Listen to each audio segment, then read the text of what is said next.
It is imperative that we pass this budget.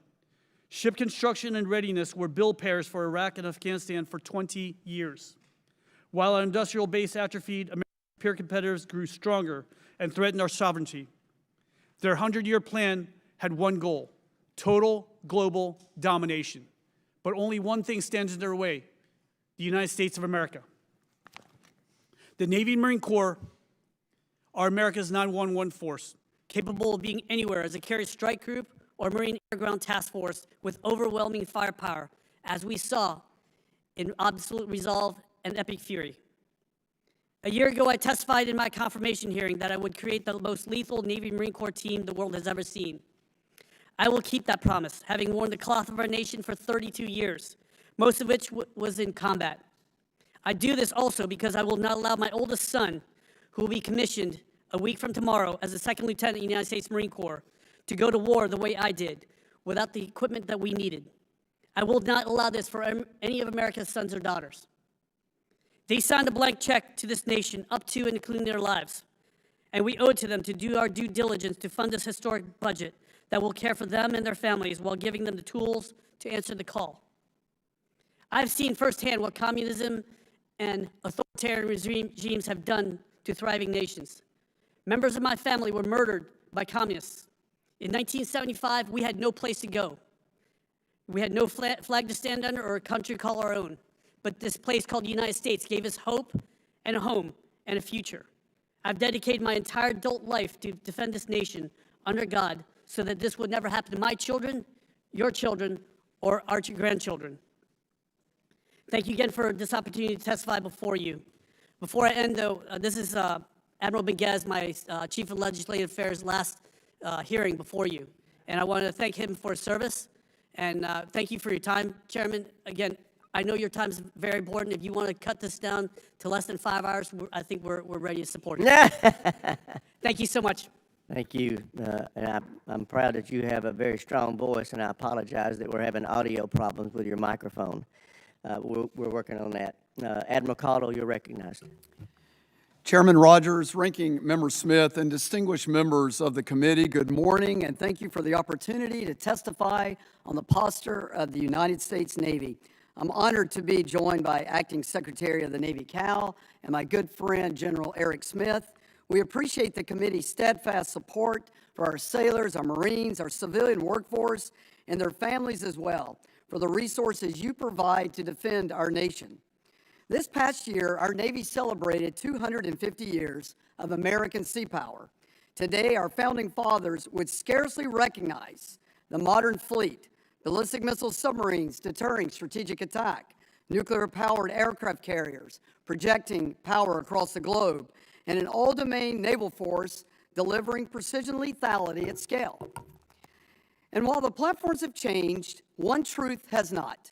The sailor remains our most and greatest competitive advantage and the heartbeat of our fleet. This July, on our nation's 250th birthday, our sailors will carry that legacy forward wherever our nation requires presence, power, and resolve.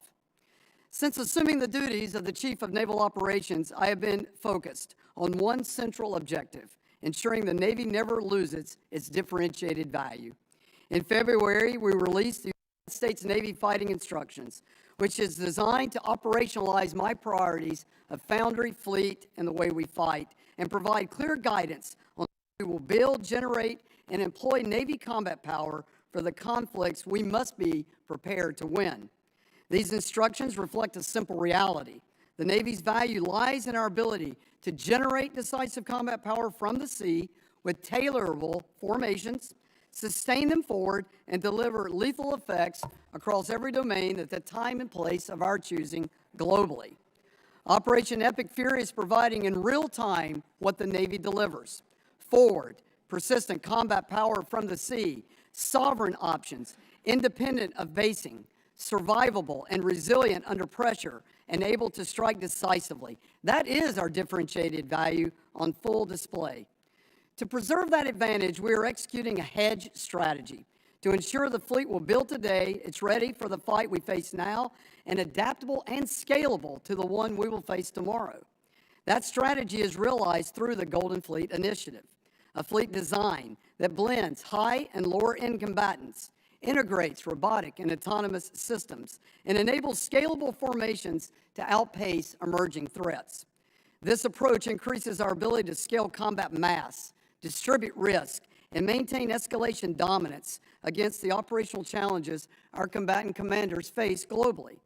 It also requires integrating technologies like artificial intelligence, advanced manufacturing, directed energy, and containerized systems as operational capabilities that expand our reach, persistence, and lethality across our kill chains and kill webs.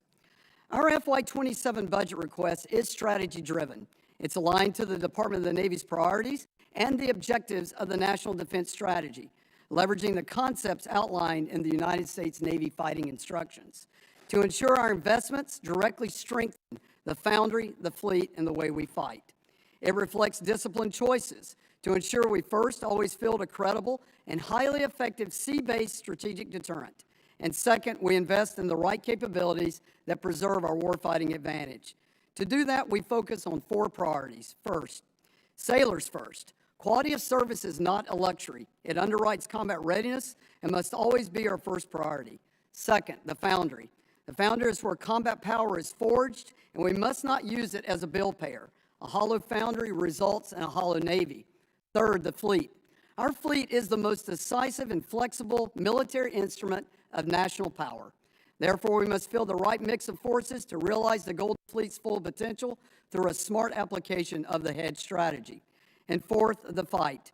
Winning will depend on the strength and adaptability of our kill chains and kill webs. From robust counter-targeting to leveraging new stealth technologies to an abundance of longer-range munitions to enhanced mission command. We must integrate and synchronize our capabilities seamlessly with our joint force teammates, our partners, and our allies. It is truly the honor of my life to serve as your Chief of Naval Operations. With your continued partnership, we will ensure the United States Navy remains the most capable, most ready, and most lethal maritime force in the world, and I look forward to your questions. Thank you. Thank you, Admiral. General Smith, you're recognized. Well, good morning, Chairman Rogers, Ranking Member Smith, ladies and gentlemen. I'm honored to appear before you today alongside Acting Secretary Cow and Admiral Caudle to represent your Marine Corps. I'd like to start by recognizing the significance of this year's President's budget.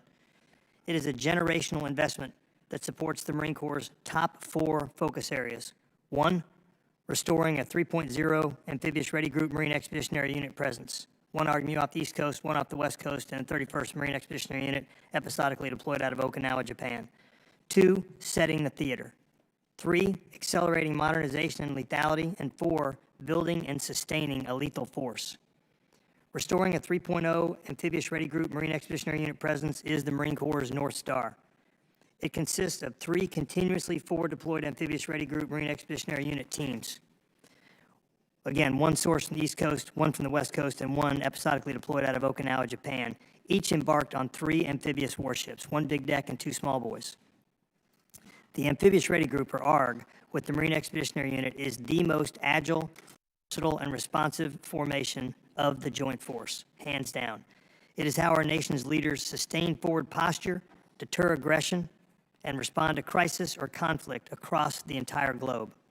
Today we have 3.0 Amphibious Ready Group Marine Expeditionary Unit presence. It is a strategic value, and that strategic value is clear. The 22nd MU is combating narco-terrorism in the Caribbean, while the 31st Marine Expeditionary Unit and the 11th Marine Expeditionary Unit are providing operational flexibility to maintain security and stability in the Middle East and the Indo-Pacific. But this is not something we can sustain.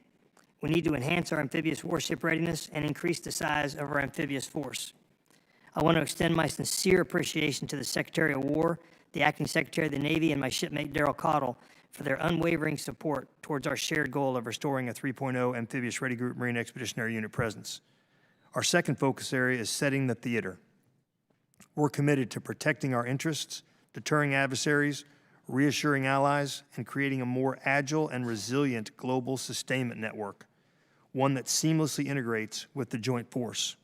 To achieve this, we're ensuring an optimized force posture while also investing in littoral mobility, pre-positioned equipment and supplies, digital manufacturing, and enhanced installation resilience.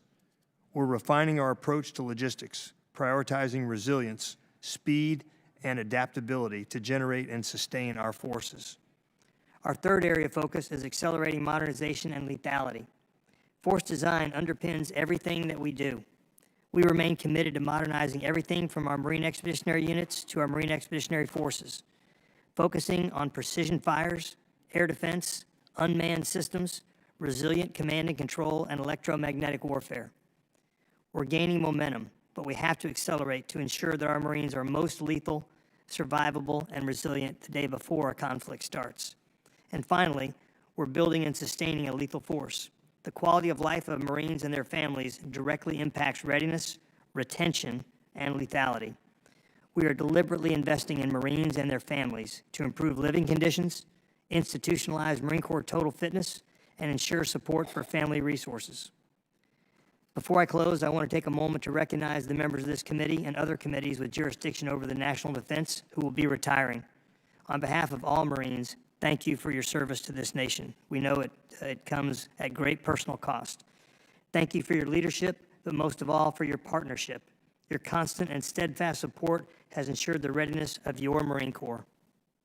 We wish you the best in the next chapter of your service, as we say fair winds and following seas. I'd like to close by stating that your Marines are ready. The Marine Corps is a globally responsive, lethal, combined arms naval expeditionary force that is capable of projecting power from sea to land and from land to sea, and to maneuver across multiple domains in contested environments to deter, deny, and defeat our adversaries. Thank you again for your trust and support, and I look forward to your questions. Thank you, General. I recognize myself for questions first. We all know that a continuous, strong demand signal is critical to getting our shipbuilding industrial base back on a healthy footing. Ms. Secretary, can you tell us how you're ensuring that fleet requirements and fleet and the acceleration of production rates is happening in the shipbuilding industry? Mr. Chairman, we have many levers we're pulling. Obviously, the SIOP program allows us to invest into our industrial base. We have, for example, for submarine building, a very talented officer, Vice Admiral Rob Goucher, who I've known for 36 years, who is leading and basically moving the submarine construction to the left. But again, we need to explore every single avenue of ship construction in this country. It's not just about warships. Right now, there's only 188 flagged U.S. merchant ships and 105 military sea lift commands ships, whereas the Chinese have 11,000 ships. We are a maritime nation bordering both the Pacific and the Atlantic, and we depend on that maritime dominance for our trade and for the good of our nation as well. And so if we pull all the levers, we're looking at 540,000 jobs in the United States for shipbuilding alone, and that's for every single one of your districts. And this is why we need to fund this bill, sir, so we can get shipbuilding going and get this nation going. Admiral Caudle, what operational impacts will you feel if Congress doesn't pass supplemental funding, and when do you think you'll start feeling those impacts? Sir, as you know, the FY26 budget didn't bake in Epic Fury. And we're, the Navy, if you see any news channel and you look at the graphic there, you see a large Navy force in the Middle East. So we're burning bright, and that's what Navies do, and we're built that way. But it does come at cost, and it comes at operational costs. Things like fuel costs, operating hours, training airframes, and all the sorts of incremental things, munitions that you actually expend during wartime. And so without supplemental funding, I do fear that I'll have to start making decisions in the July timeframe on how I do force generation. That could make differences between how I do exercises, how I do routine operations, in order to make sure that I do not, have the funds necessary to continue the war effort for Epic Fury. A bigger piece, too, that I would tell you is in people. I'm incurring additional costs in the manpower accounts as well. And so without additional funding, I'm going to end up having to hold on station a number between 12 and 15,000 new accessions that I'm trying to push through. So my record recruiting is going to be thwarted without additional funding to PCS those individuals from boot camp and to pay enlistment and re-enlistment bonuses. So those efforts could be challenged if I don't get additional supplemental funding, sir. On another point, Admiral, what steps have you taken fleet-wide to improve your maintenance outcomes and improve your readiness rates? Well, I think the Secretary landed most of it. You know, this has been a full-court press effort to expand our maritime industrial base and certainly the submarine industrial base. I think the acquisition reform is putting, with the DERPM and other PAE structural changes, to put more accountability at our supervisors of shipbuildings to be more intrusive oversight while construction's going on. The idea of developing, no kidding, getting the U.S. to no kidding build ships through a modular, distributed type of framework, we're doing that to some extent with Virginia-class and Arleigh Burke, but we need to expand that. We need better integration of artificial intelligence. We need better integration of robotics to do more welds robotically for higher output and reproducing higher quality. We've got workforce talent management going on across the country, but we need more of that as well to make sure we recruit and retain and lower the attrition of our key workforce. And that's not just, you know, kind of wage grade and vocational. This is middle-level engineer management is coming out of engineering STEM schools that I desperately need for doing the planning and oversight of the work. And then I'd say I'd say most of the things we got going on, sir. Great. With that, I'll yield to the ranking member. Thank you very much. Building off the theme of the opening statement in terms of, you know, how can we get to more cost-effective solutions, I've been very impressed by the fact that when it comes to like shooting down drones, we've invented some new systems. We were shooting them down with $2-3 million missiles. L3 Harris has come up with the Vampire system that's $30,000 a shot, very effective. Another private company came up with Mirops. By the way, I think Vampire is a much better name than Mirops if you're going to name a system, just for those paying attention to those things. $15,000 a shot. And it was all about figuring out, okay, we have our needs. How do we meet them in a very cost-effective way? What is the equivalent in the Navy and Marine Corps in terms of how you're thinking about meeting your needs in a more cost-effective way? And that's one of the many things that troubles me, again, about the battleship. We look at new technology, new ways to deal with things, all these demands, asymmetric advantages, and we come up with, say, you know what, we're going to go with a massive $22 billion solution. That seems to be the exact opposite of taking advantage of modern technology to meet your needs in a more cost-effective way. So how are you all thinking about options equivalent to, instead of $2 million, we're going to do $30,000 and achieve the same objective, and using new technology to get there? Ranking Member, you're absolutely right, sir. I mean, when we're launching an SM-2 missile that costs $2.25 million per shot to take down a $1,000 drone, it's ridiculous. And that's why electronic warfare is so important.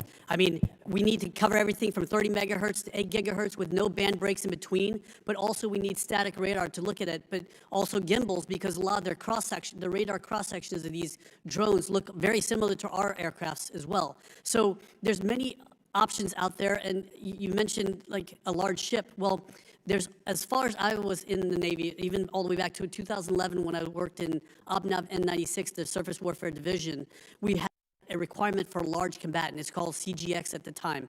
Because we've got a lot of requirements, Mr. Yes, sir. Secretary.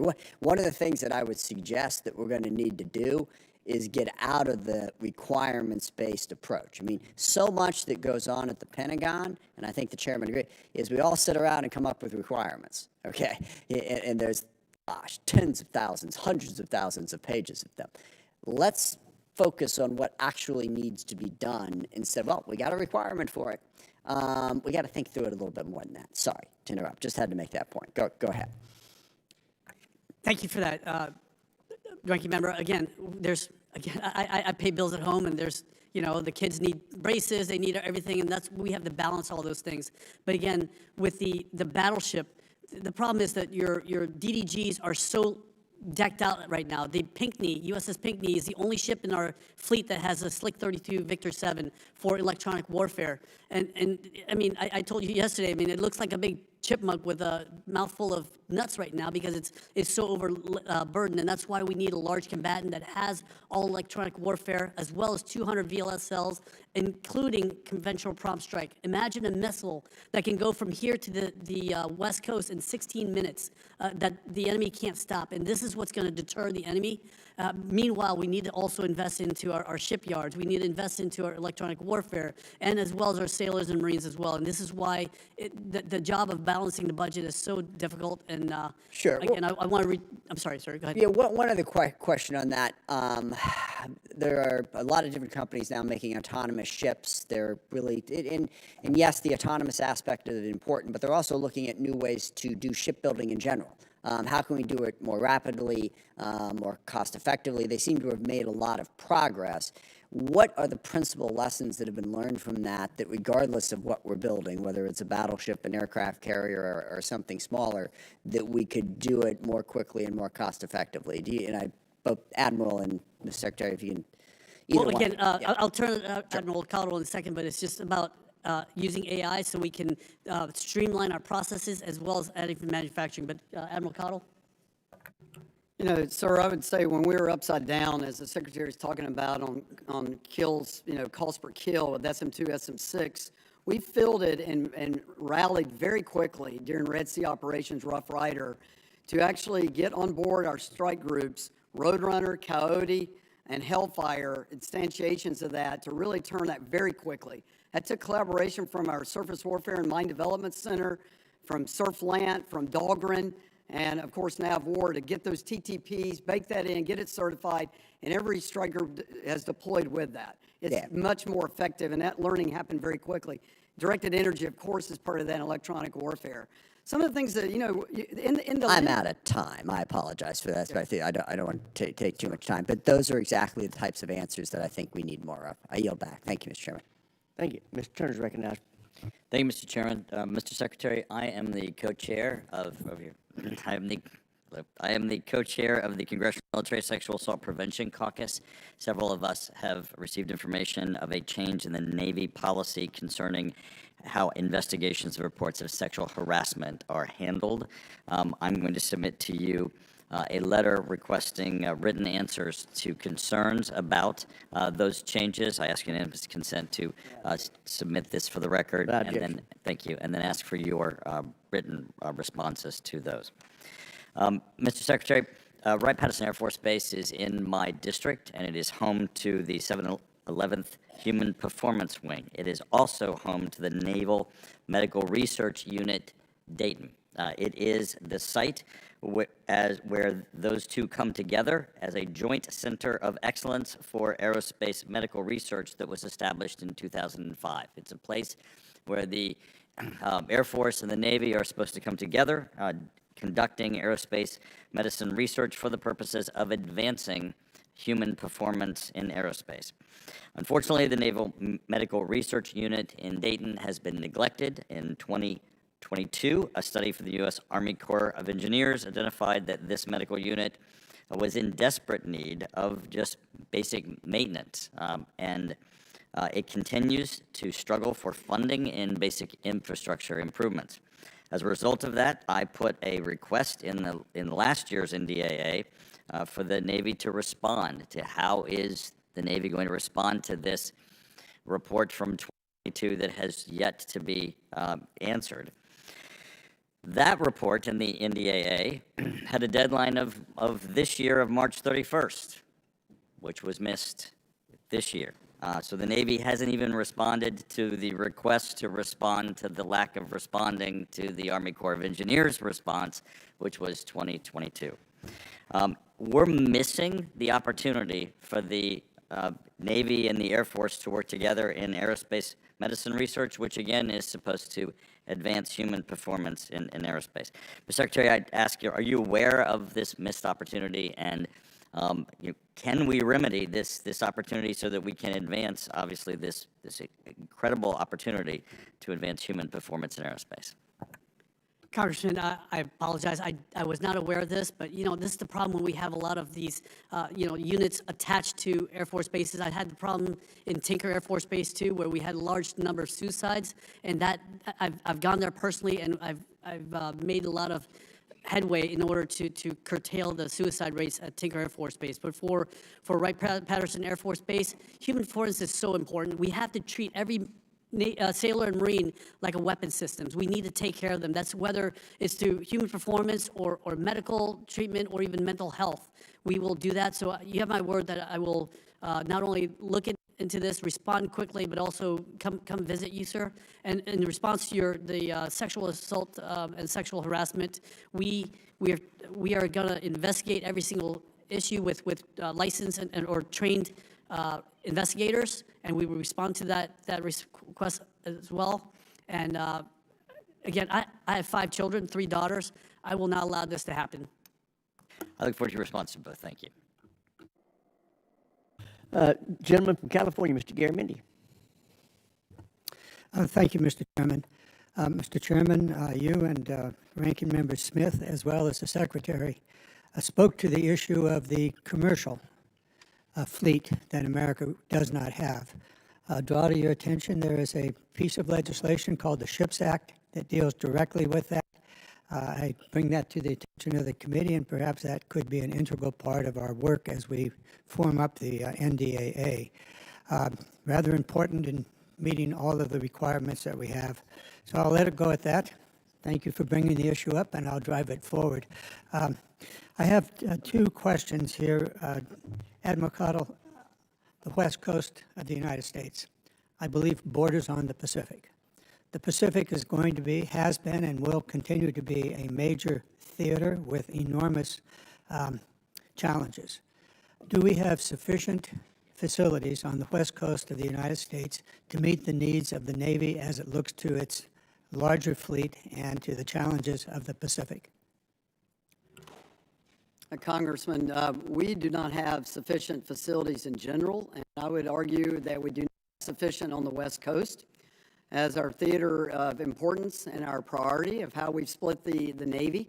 Our 60-40 split predicates that to prevent transits through the Panama Canal or other ways we would get around to the East Coast, the more options I have as the CNO to repair ships without those transits to East Coast public yards, the way I can, have to fair share those yards and keep them level loaded, improves quality of life for people if they can stay on the coast and not such large PCS moves, and just improves combat and damage control that I can do when I actually need to repair in that capacity.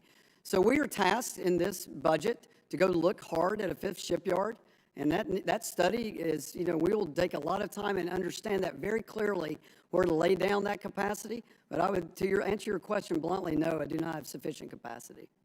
I look forward to working with you on developing opportunities on the West Coast for the need of the Navy for its ship repair and perhaps also for the development of additional fleet. I want to go to General Smith. You spoke in your opening testimony about the amphibious ready groups and the MEUs.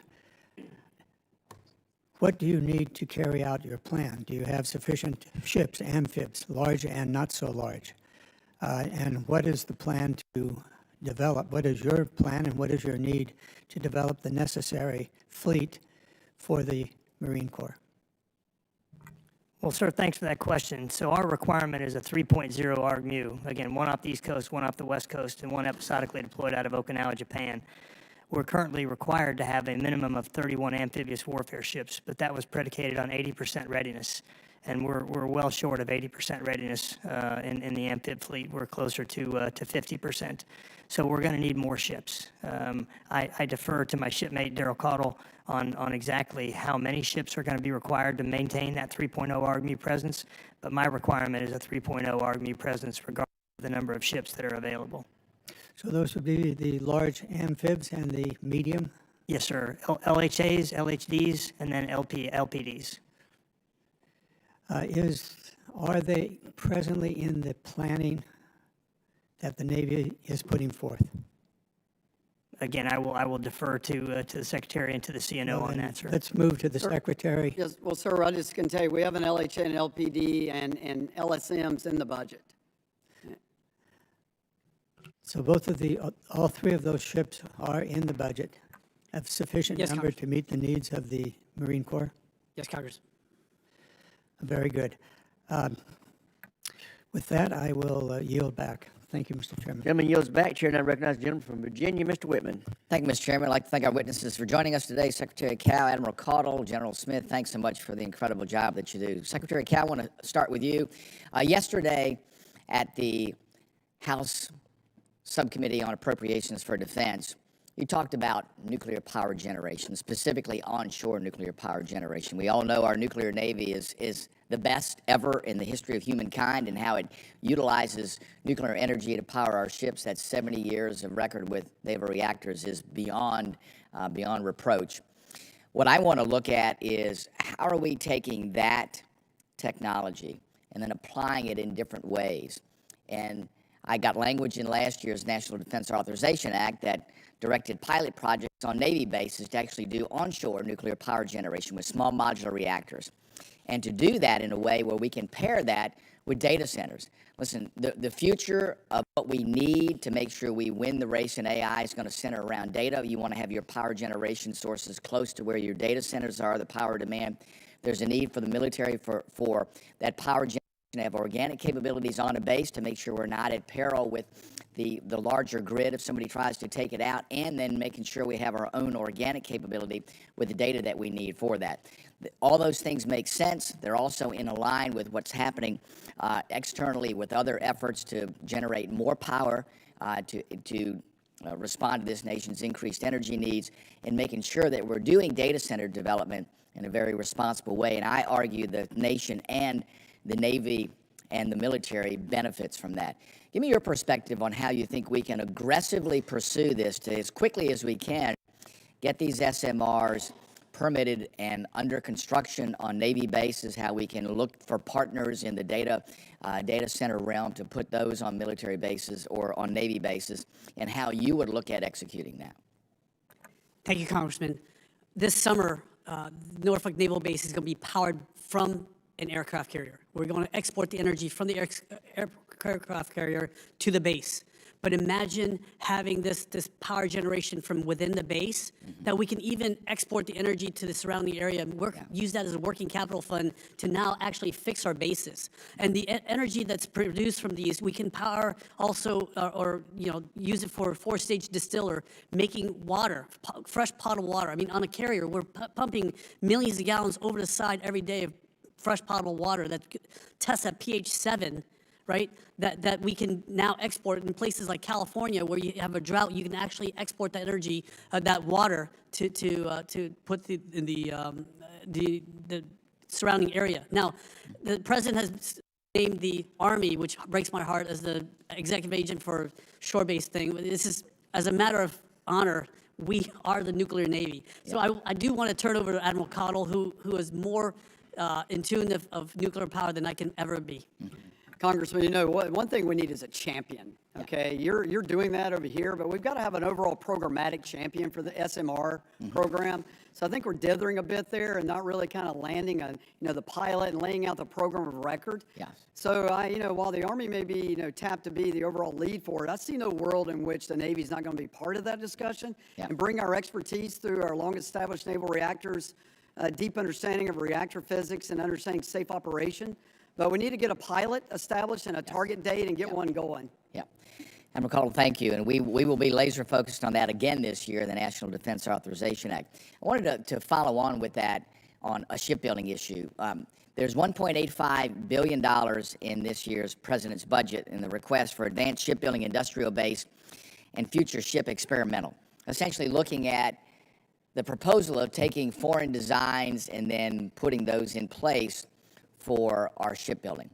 I just have a question about that. I have a hesitation about that because we tried that with FREM, with an Italian design, and we took an Italian design and we said, okay, it's 85% complete, and then made adjustments to it, and all of a sudden it only became 15% complete on design. And today we have 2 Constellation-class ships, and that will be it. We will cancel the rest of the program.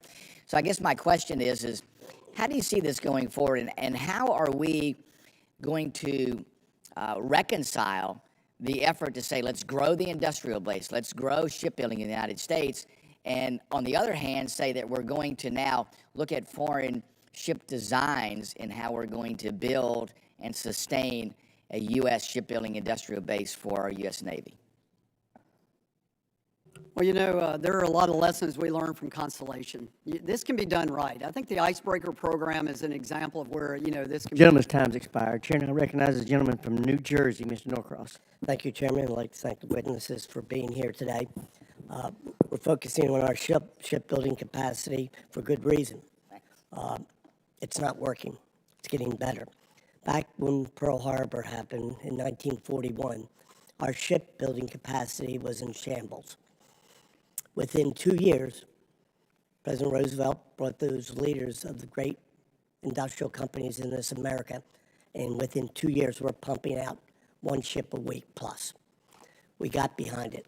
We know we got into this problem by disinvesting in our own industrial base. That's why back in 21, we put a Buy American Act to step up the percentage of American-made products in our shipbuilding.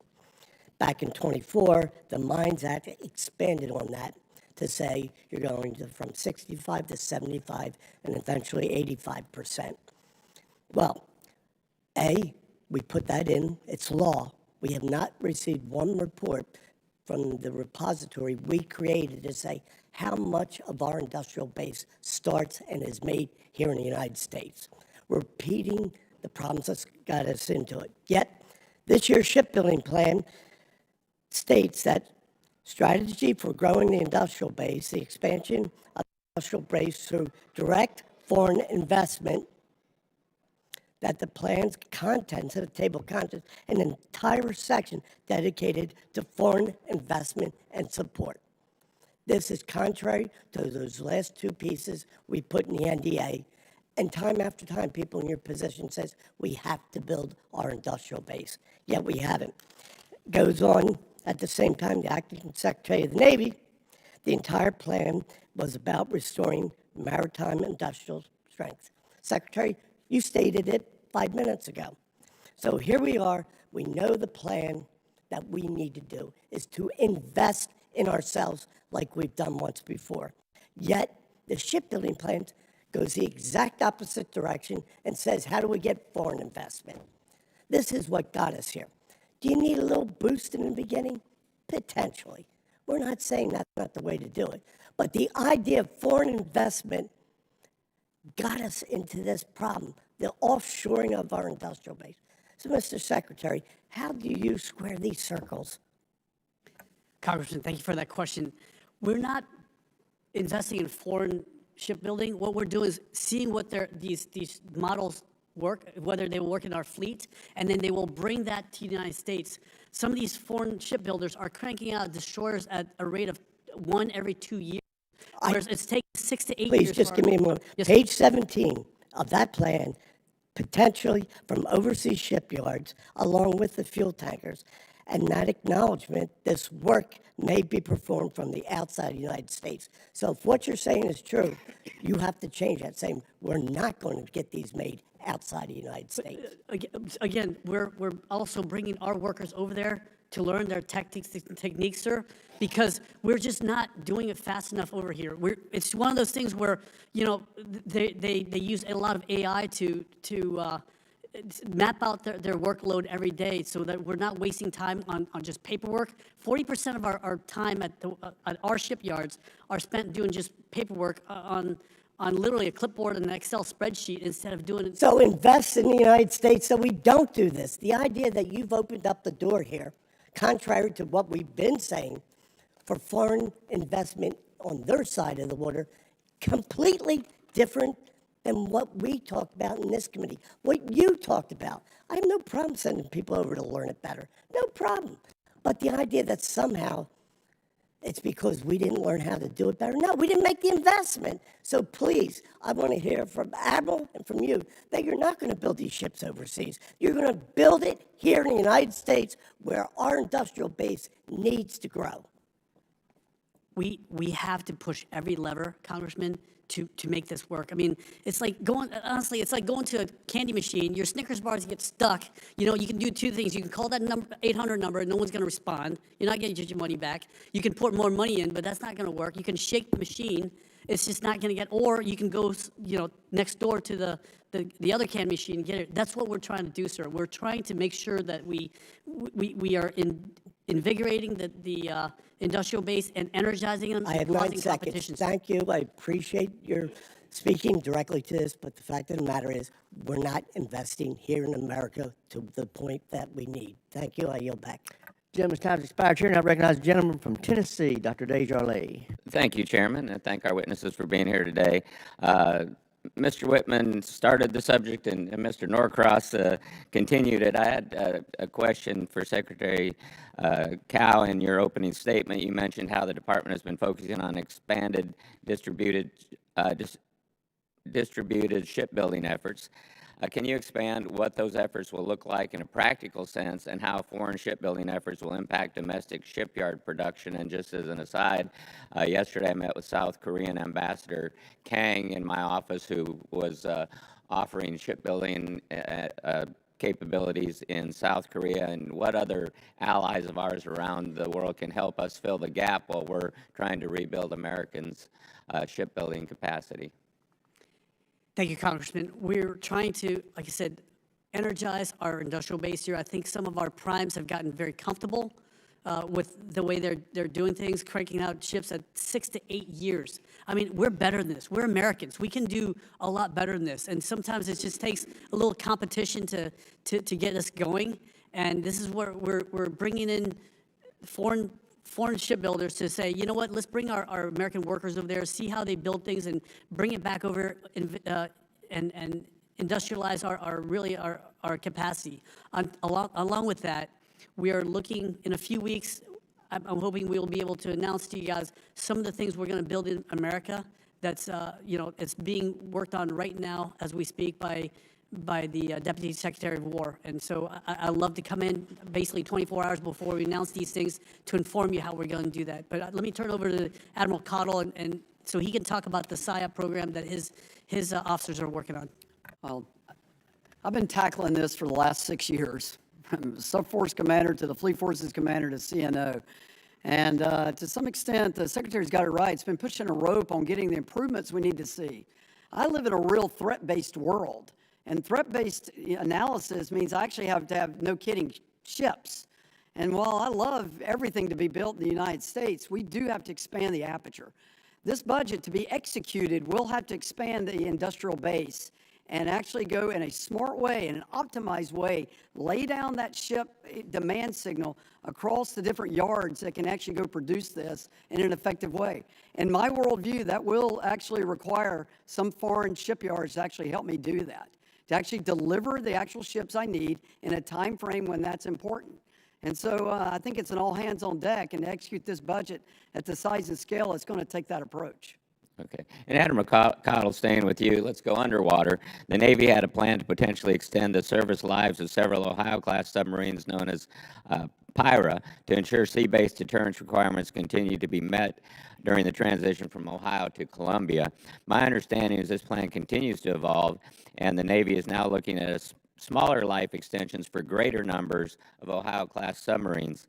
Can you update us on the current approach and the importance of ensuring at-sea deterrence requirements continue to be met as we transition from the Ohio to the Columbia? Sir, there will be no chinks in the armor of delivering a credible, safe, and effective sea-based deterrent. It underwrites every single thing we do, from continuity of government to continuity of decision-making to continuity of operations. We will actually field that in accordance with U.S. Strategic Command requirements. So to make sure that happens, I am making sure that as Columbia comes online, that I have what I would call a make before break transition between Columbia as we sunset the Ohio class, which has served so well. To do that, we will extend some Ohio class to give us the breathing room necessary for that transition. And so that's our plan of record for that. The total number of that is still being refined, but you can look at a number between 4 and 5 Ohio class to actually make that transition effective. And we will extend them through the PIRA availabilities as you have described. Okay, thank you. And Secretary Cow, we've only got 47 seconds, but we know we've had some setbacks in both the conventional prompt strike programs, the Army's land-based long-range hypersonic weapons, and due to the previous test failures involving Army launchers and all up round, both CPS and LRHW have undergone a replan. Can you speak to the progress of the replan and how Congress can work to support the advancement of the hypersonic mission in 20 seconds? Congressman, I worked on moving the conventional prompt strike from AT&L, OSD to AT&L to Navy in 2016, and we were supposed to deliver it, and we're running out of time, so we are accelerating it as fast as possible, but Slick Amendment is also another deterrent that will really be a game changer, sir. Thank you. Yield back. Gentleman yields back. Chair now recognizes Mr. Courtney. Thank you, Mr. Chair.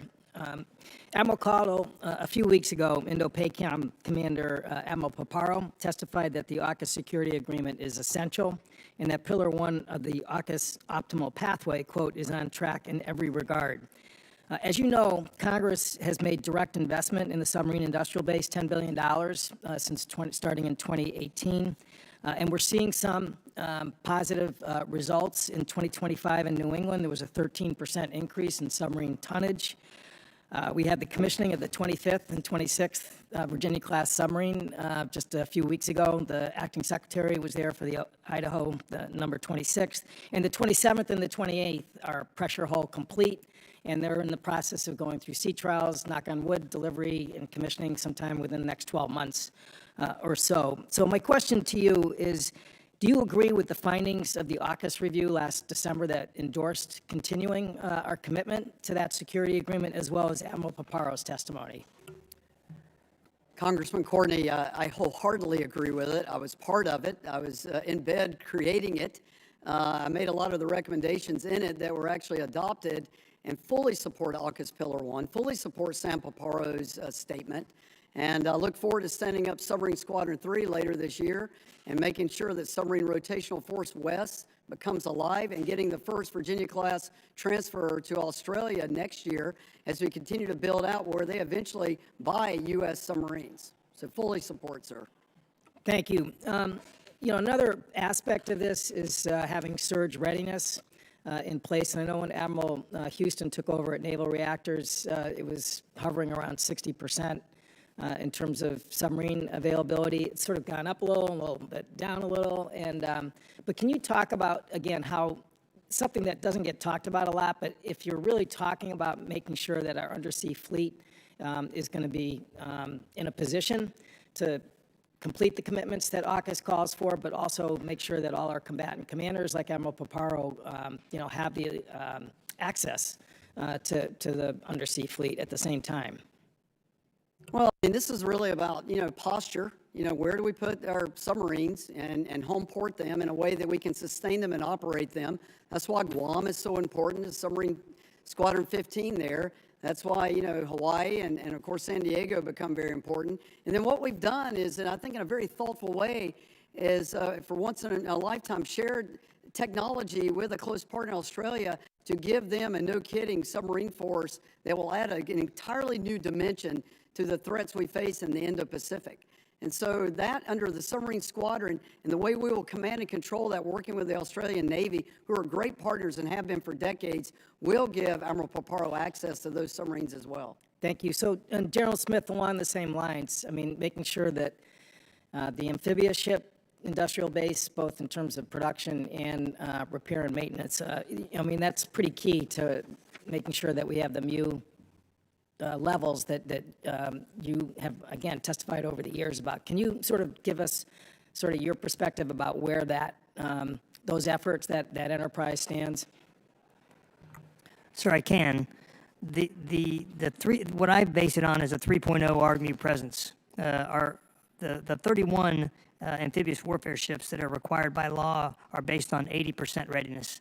And again, we're well below 80% readiness. So my requirement is a 3.0 ARGMU presence, and I'm agnostic as to how we improve the amphibious readiness. There's multiple ways you can do it.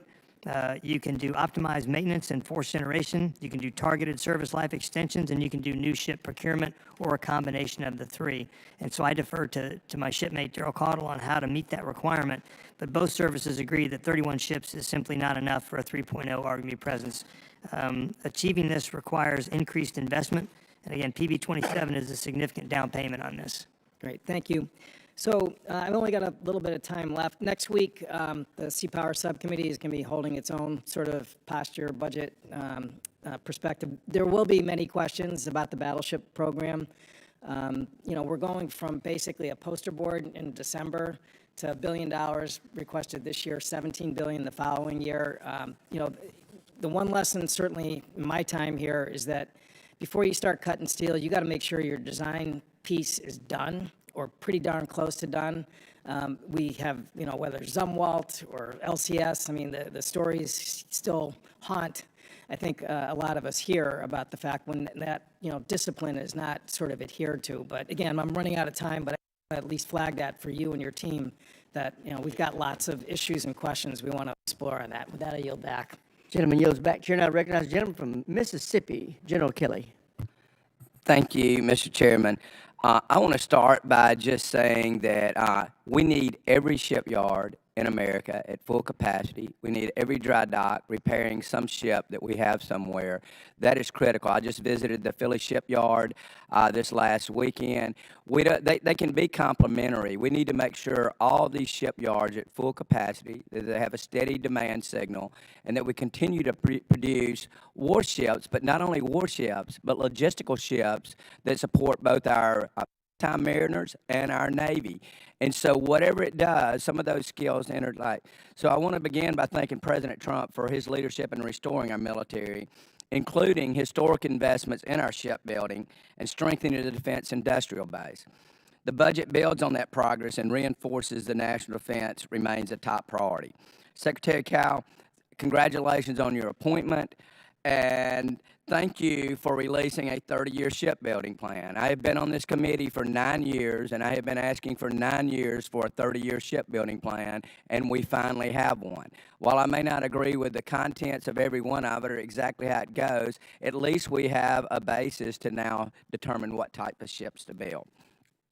Secretary Caudle, what can this committee be doing to help incentivize a quicker amphib production rate? Thank you, Congressman, for that, for your comments, and as well as, getting out the shipbuilding plan was hard, but the way I see it, the Congress of the United States is like the Board of Trustees, and I need to answer your questions. And, it might not be perfect 30 years on, because we had no idea what the world looked like 30 years ago. I mean, we didn't know anything about autonomous vehicles. We didn't know about that China was a threat. We didn't even know who Osama bin Laden was. So I want to concentrate definitely on the 5, 10, 15 years, and that includes the amphibious ships as well.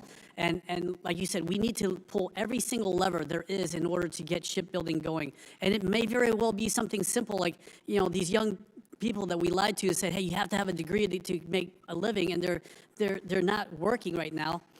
What can we do to maybe even freeze their loans, right? And then when they work at a shipyard, we pay off every year. We pay off a year of that loan just so they can have the honor of working for a living as well as paying off their bills. But there's a lot of things we need to do, sir. But the main thing is we need this budget to be passed so that we can energize and invigorate shipbuilding, sir.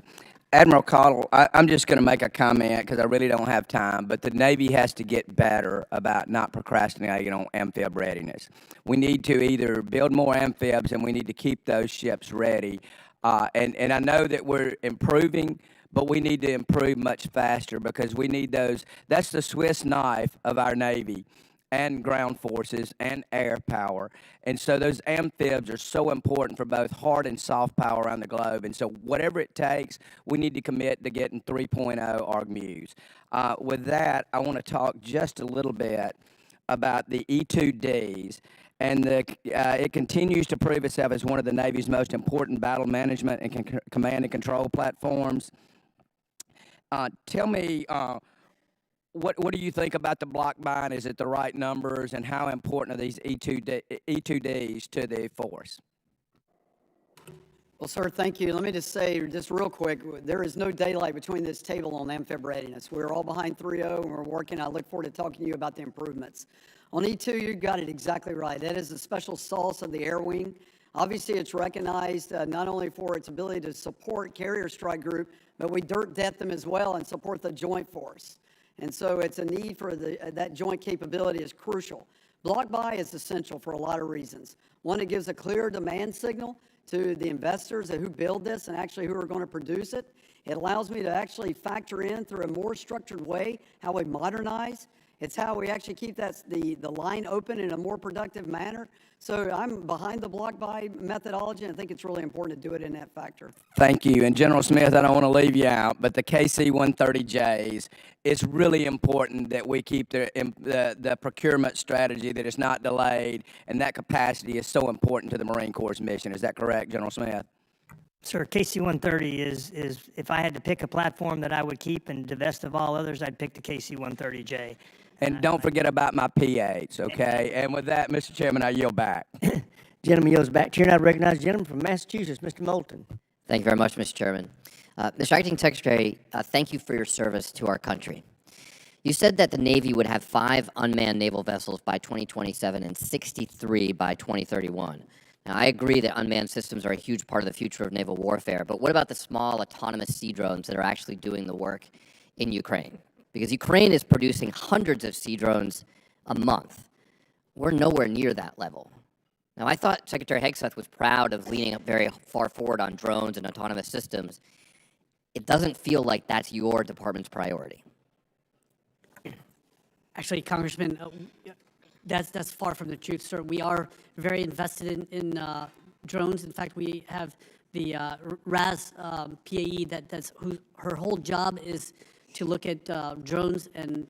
Okay, so Ukraine's, you say you're very invested in drones. Ukraine's standard sea drones cost about $250,000 a piece, and using those, they've pretty much destroyed Russia's entire Black Sea fleet. I mean, billions of dollars in damages.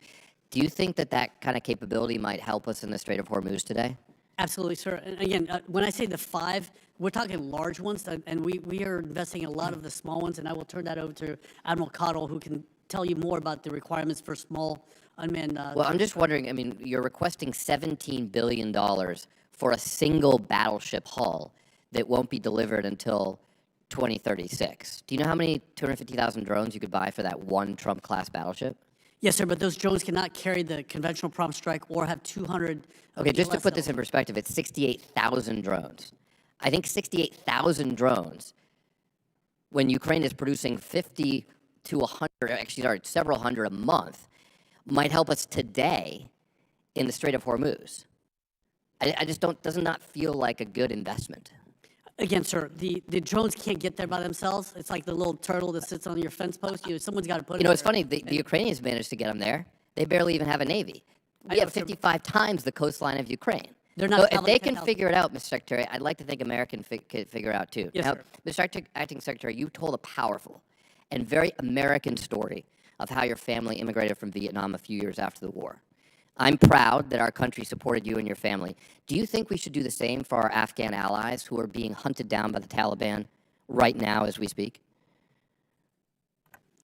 Sir, before I came to this job, actually right after the fall off Afghanistan, which broke my heart. Watching mothers hand babies to Marines just reminded me what happened in Vietnam. I understand, and I was there too. I felt the same way, but I'm just asking, do you think we should give the same privileges and opportunities to our Afghan allies that our country gave to you and your family and your friends? Sir, anybody who comes here legally should be given the opportunity to come here. Well, I'll tell you what, you and I will disagree on a lot of things. You might even say we're political adversaries. But I'm very proud that President Ford, President Carter, President Reagan did not deport you or your family while you were working on becoming citizens. Now, Mr. Acting Secretary, you have publicly supported Secretary Hegseth's proposal to ban active duty military members from attending Harvard. Both your official bio and your bio for the Senate campaign proudly list your Harvard affiliation. As a Harvard fellow yourself, do you believe the education and credentials that you received compromised your ability to serve or lead effectively? Sir, we are looking at the best education for our military members. That's why Naval. So did Harvard make you too woke? Did Harvard make you too woke to be the Secretary of the Navy? No, sir, but Naval Postgraduate School. So you don't allowed think me to have. So you survived Harvard without becoming woke, but you don't trust your officers who get in there, who want to go there, who apply there, to be able to go there themselves and not be indoctrinated? Congressman, we need to invest into where they would best fit for the Navy. Again, going to Naval Postgraduate School, I actually got a. So you think it was a big mistake for you to go to Harvard? Because you talk about it a lot in your bio. Actually, I mentioned it once, sir. It's just that. You think it was a mistake? Sir, I love my education at Naval Postgraduate School because it allowed me to learn. Yeah, but I'm asking you about Harvard. If you can't answer the question, Sir, I mean, don't take the job, Harvard is a Mr. fine Secretary. school, sir. Let me ask you another question. You're the final authority for naming U.S. Navy ships. Do you think President Clinton, who dodged the draft, never served in the military, and was impeached, should have CVN 82 named after him? Sir, the convention for naming.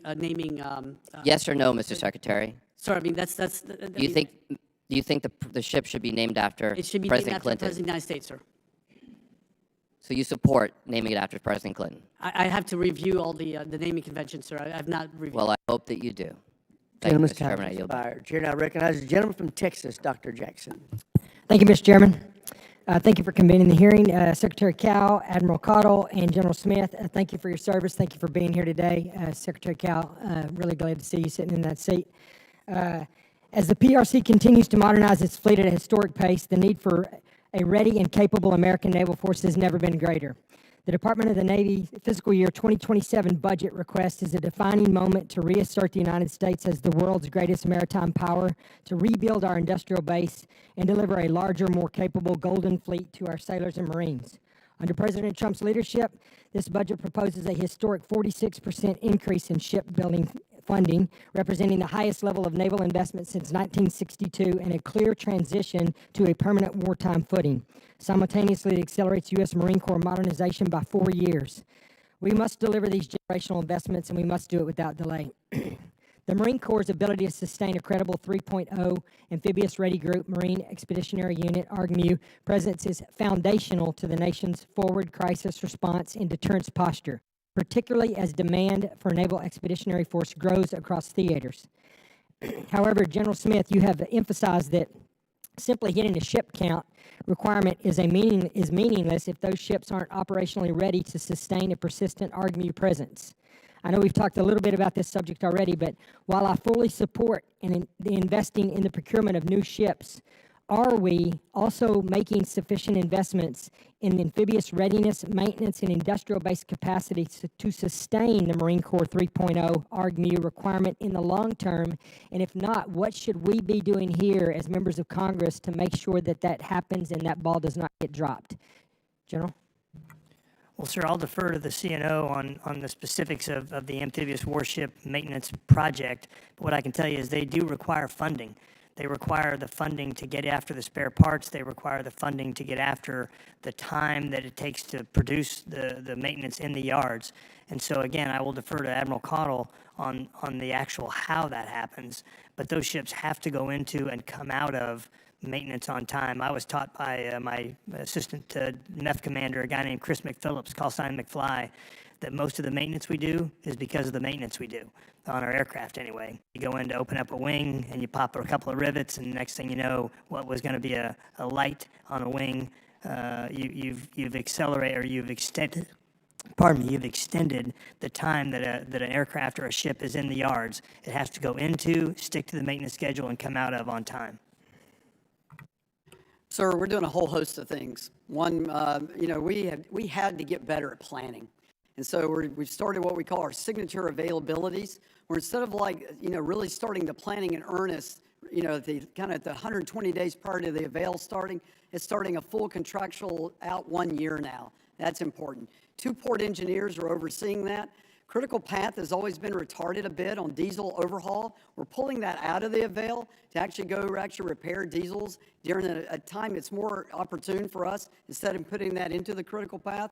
Long lead time material for these designs, boilers, and some of this stuff is very old, and actually improving the long lead time material ordering.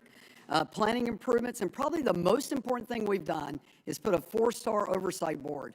The Assistant Commandant of the Marine Corps and the Vice Chief of Naval Operations runs a quarterly meeting. It puts heat and light on amphib maintenance. It briefs the Secretary out every quarter on this so that we ensure we have eyes wide open understanding of any barriers that need to be knocked down. Thank you, Admiral. I appreciate that, and I want to do as much as we possibly can. As the political winds change, which they often do up here, I want to make sure that we're doing everything we can to finish this job that we started that's critical to the national security of this country. One more question for you, Admiral. The V-22 Osprey produced at Bell Helicopter, as you may know, in Amarillo, Texas, where I live, remains indispensable for Marine Corps assault, Navy fleet logistics, and special warfare operations. As part of the One Big Beautiful Bill, I was proud to secure $160 million for the Navy's CMV-22 Nacelle Improvement Program, and I'm encouraged to see the Marine Corps is now planning to fully implement these improvements as well, a priority that is clearly reflected in the FY27 request. Admiral, how is the Nacelle Improvement Program delivering improved readiness and reliability for the V-22 fleet, especially given the findings of the recent Naval review? As the Marine Corps moves toward full implementation with their MV-22 fleet, can you commit that the Navy will also continue to fund these improvements across the entire CMV-22 fleet in future years as soon as possible? Yes, sir. I know we're short on time. You have my full commitment on that. Nothing's more important. It's part of our air wing. We're not going back. The CMV-22 is extremely important. You have my full commitment on it. Thank you, sir. I appreciate that. I yield back. Gentleman yields back. Chair, and I recognize as a gentleman from California, Mr. Carbajal. Thank you, Mr. Chairman, and thank you to the witnesses for being here. General Smith, it's good to see you again. The Marines are the only service to have passed a clean audit. As a Marine myself, I'm very proud to say that. This is something we need for the entire Department of Defense and every service branch to accomplish. For decades, the DoD has failed to achieve this. Frankly, I think it's shameful and an insult to the American taxpayers. General Smith, what lessons did the Marines learn during your audit process that can be applied to the other services to help them also pass their long overdue, decades overdue audits? Well, sir, thanks for calling out the Marines for passing 3 consecutive audits. We're very proud of that. Again, we're the only service to do so, and it's not because we have the smallest budget. You know, if we were a Fortune 500 company, we'd be in the top 100 of Fortune 500 companies. We do it just based on simple accountability, and I always use this analogy, although I date myself. When a Marine checks into a battalion, you check out a shelter half, 5 tent pins, and 3 tent poles. And when you check out, you turn in a shelter half, 3 tent poles, and 5 tent pins, or you get your butt down to Saigon Sam's, you buy them. Because you're signed for them, you're accountable for them. We hold commanders accountable for every dollar that they spend, for every dollar that has to be spent for the purpose for which it was appropriated. We run a very tight ship. We're a very efficient service, and we hold commanders accountable. When you fail to meet your obligations, we relieve you. Thank you. Clearly, you could teach the other branches what the hell they need to be doing. So much for the Doge trying to find fraud, waste, and efficiency. With that, I would like to yield the rest of my time to my good friend, Representative Tran. Representative Carbajal, thank you so much. Gentlemen, thank you for being here. Mr. Secretary, congratulations on your appointment. Today is a historic day. For the first time, a Vietnamese-American defense official stands before a Vietnamese-American member of Congress. This moment belongs to our parents and every soul who traded everything for a chance at liberty. You and I carry the weight of a diaspora that has never forgotten the sting of oppression. We are the living voice for those silenced by the communist Vietnamese government. We have a moral mandate to hold that regime accountable for its relentless human rights violations. I pray you will stand with me in that fight. We must also ensure the freedom we found here reaches across the Pacific.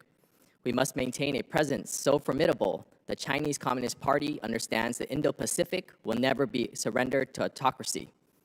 This is our moment to lead, not just for our country, but for the legacy and the freedom we were chosen to protect. Mr. Secretary, as you know, I represent the largest Vietnamese community outside of Vietnam. Our community remains deeply concerned about the communist Vietnamese government's unlawful jailing of political prisoners. Will you commit to joining me in calling for Vietnam to free political prisoners and prisoners of conscience? Congressman, thank you so much for your kind words, sir. Again, I owe this country everything, and I've bled for this country, and I will die for this country, for everything that it's given me. and again, a lot of my family members were imprisoned wrongfully, and we need to always stand up against oppression, and that's what our job is in the United States. We didn't ask for this. We didn't ask to be the policeman of the world. We didn't ask to defend, but that's how it is, sir, and we will always fight injustice in this country. And sir. thank you. I appreciate you standing with me on this. And General Smith, I'm going to shift over to you real quick. We've also seen that 2,500 Marines and 3 warships transferred from the Indo-Pacific to the Middle East to support operations in Iran. What gaps has this created in the Marine Corps' ability to deter our adversaries in the Indo-Pacific, and how are you filling the gaps? Well, frankly, the gap is unfilled. When you move an expeditionary unit, a Marine expeditionary unit in ARGMU, you simply don't replace it. When you move one force from one combatant command theater to another, you don't replace it. But the beauty of the ARGMU is that it is returnable. It can sail under its own power, and it can return from the Middle East back into the Indo-Pacific. And that is the value of the ARGMU, is it is globally deployable, much like a carrier strike group. It is globally deployable. It can be passed from one combatant commander to another. I appreciate that. My time is about up, so Chairman, I'll yield back. Mr. Latrell, you're recognized for 5 minutes. Thank you, Mr. Chairman. Mr. Secretary, congratulations. Welcome to the hot seat, Admiral and General. Thank you for your service, and everyone in uniform in the audience today, thank you for your service to this amazing country. Admiral and Mr. Secretary and Admiral, you both spoke on overseas shipbuilding and utilizing the yards in foreign countries to build out our boats. Where is the steel coming from that we're going to utilize on these subs and ships? I think there are multiple sources that could come from global. Are any of those in the United States? I guarantee you that the majority of it, at least for submarines, is coming from the United States of America. Have you ever heard of Earth the Metals? No, sir. Mr. Secretary? No, sir, I have not. Okay, you mentioned in your opening statement that everything that goes into the Department of War and the build-out of our ships and boats is going to touch each one of our districts. Well, Earth the Metals happens to be in my district. And they produce a cheaper, more viable steel than anyone else, period. And they are in the process of sitting on G, waiting on O. And Mr. Secretary, you mentioned that the Deputy Secretary has got some sort of announcement that he's going to make. And my concern is, and we had a very interesting hearing yesterday with the 5 families, if you will, and the concern is the Department of War has a tendency to take everyone up to a specific spot and then they kind of go on pause. Well, Earth and Metals is that small, refined company that is very capable, but if the Department of War does not activate, they're going to be in a very bad spot. And I'm not going to hold you to, you're going to give me this answer tonight, or today or tomorrow. But I do not, my concern is that company that's worked so hard to produce something that would just benefit the United States will be lost because of the inactivity or inaction of the secretaries and the Department of War. Understood? Yes, Congressman. Okay. Mr. Secretary, a few weeks, maybe months ago, you and I had a conversation in my office, and one of your primary concerns was the health and well-being, specifically focused around suicide in our service. I'm going to allow you to speak on that in front of this committee, in front of the world that's watching, on your pathway or the lane that you plan on walking to decrease that problem, not only that we have inside of our service, but most certainly in our veteran community. Congressman, thank you so much for this opportunity. This is so near and dear to my heart.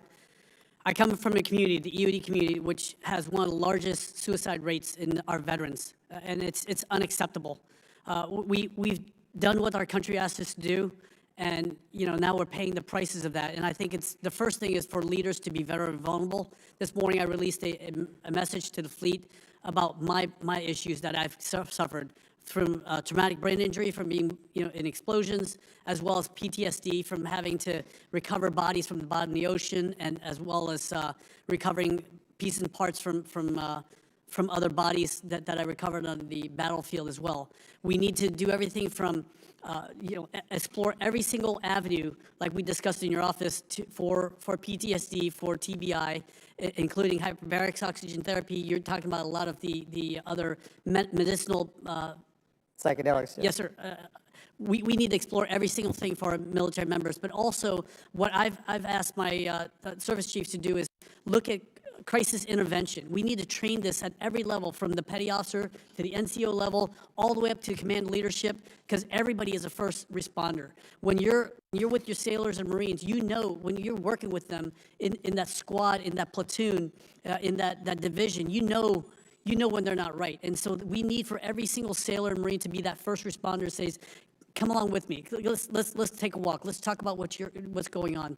And these are things we're pushing forward, sir, and we're leaning very heavily into it. Thank you, Mr. Secretary. And I have two more things. One, I would hate to see the steel that we use on our ships and subs come from another country if we have the capability inside of the United States. And I will. And General, you're not going to. Yeah. Okay. Two things. This is going to be very hard as a Navy man talking to a Marine.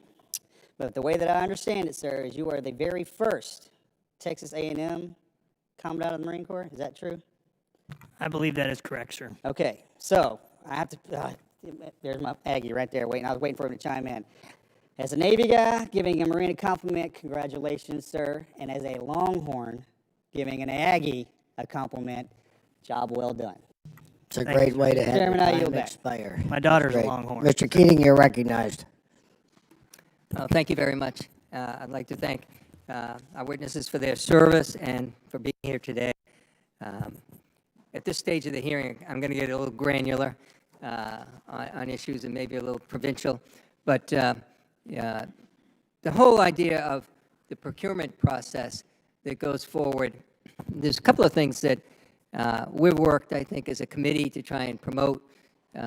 One of them, myself in particular, is the encouragement of universities and our schools of learning, our great resource in this country, being part of the process of procurement and dealing with issues. And I've had a program since fiscal year 19 funded, it's zero funded now, out of the University of Massachusetts, but it's been a win-win situation.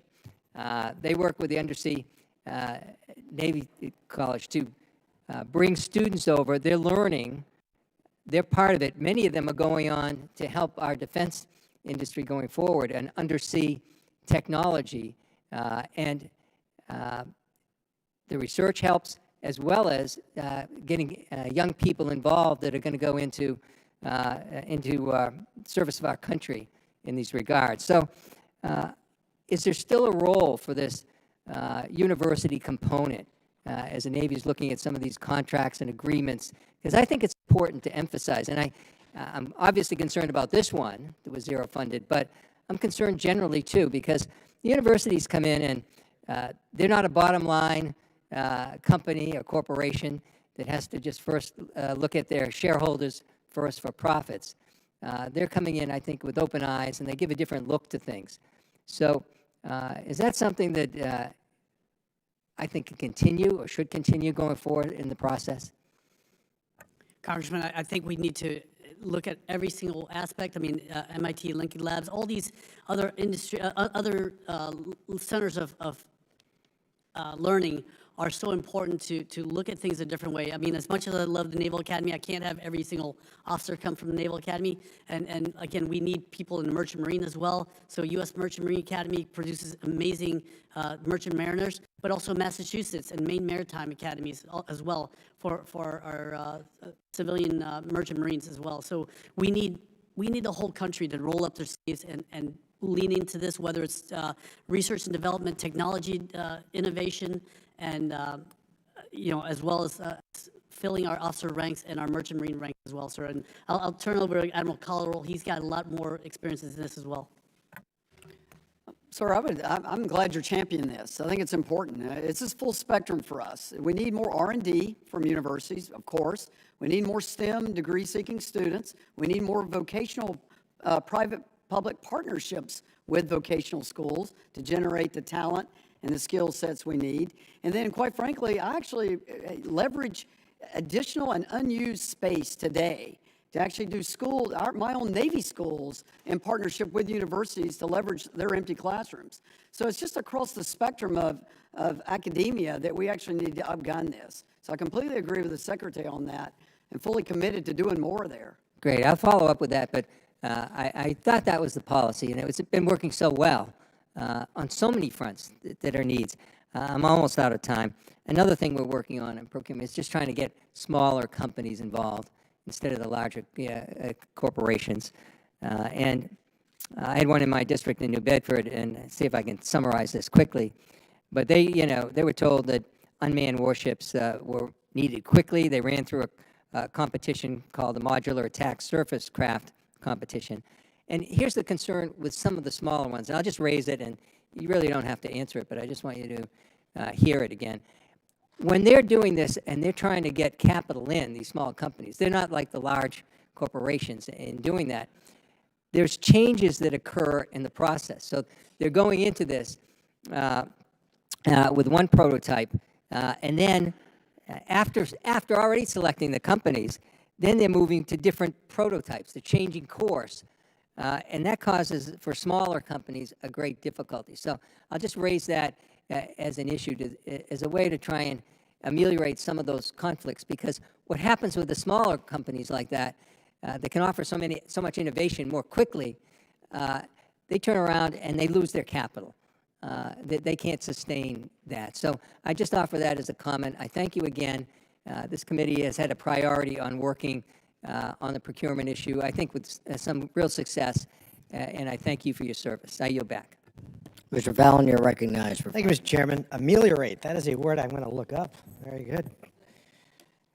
Secretary Cow, in your opening remarks, you mentioned what your family lost into the hands of communist authoritarians, and it was stirring, and it literally gave me goosebumps. I recall, it just gave us perspective, I think, on what we're all doing here. When I was knocking on doors years ago, I met a fella in a similar circumstance, lost everything, and he was a brand new voter, and he grabbed my shoulder, and he said, "This is the last life raft of liberty we have. We have nowhere else to go." So thank you for sharing that. Secretary Kell, you also mentioned you've known Rob Goucher, Admiral Goucher, for 36 years. The starting center for my high school football team was a fellow named Rob Goucher, which means by math, I know I've known him 41 years. So I got you.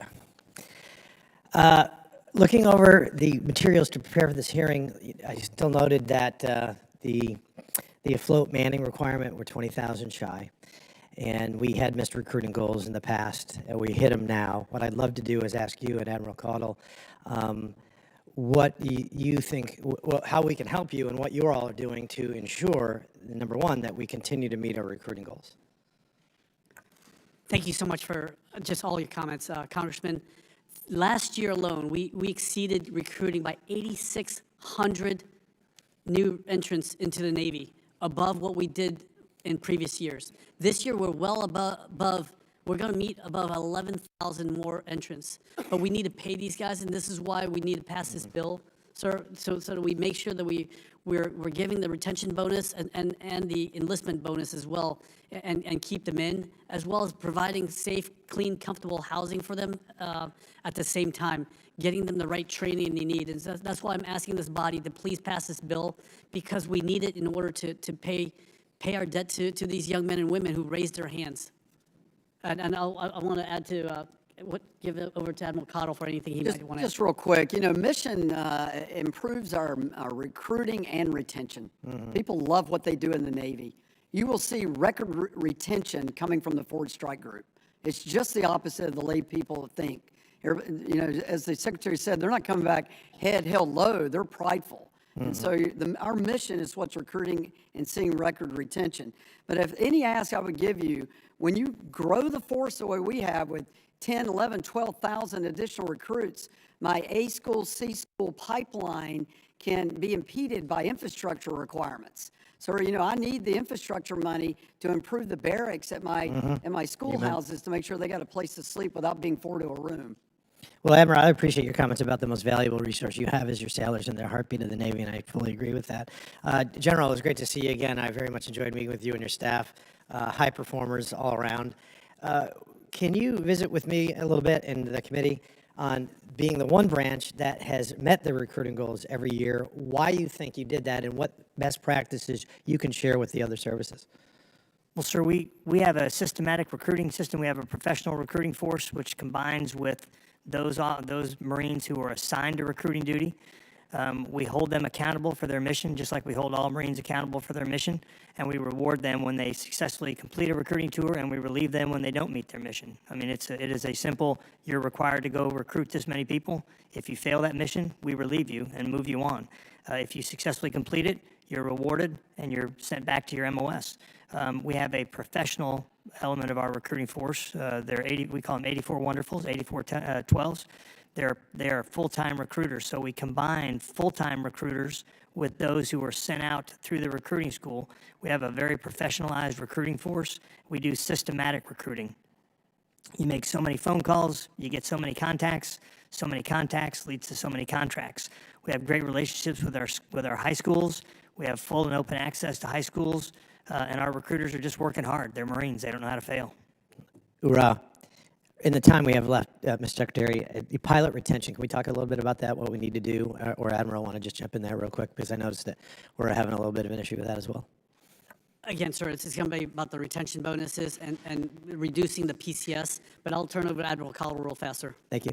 Sir, it is a problem. That's our critical point of all of our communities at the department head level, where we get them to sign, and then we got them for a career. And so the aviation community, we're going full in on that. Part of that is a bit of an artifact of backlog and the experience. So as we improve the experience for aviators, then I think the retention improvements will come. Amen. And my time has expired. Thank you very much. Mr. Chairman, I yield back. Yeah. Ms. Uline, you're recognized for 5 minutes. Thank you, Mr. Chair. Secretary Cow, you made some really interesting statements in 2024 in a debate that you had with Senator Kaine. You said, what we need is alpha males and alpha females who are going to rip out their guts, eat them, and ask for seconds. Those are young men and women that are going to win wars. Mr. Secretary, did you say that?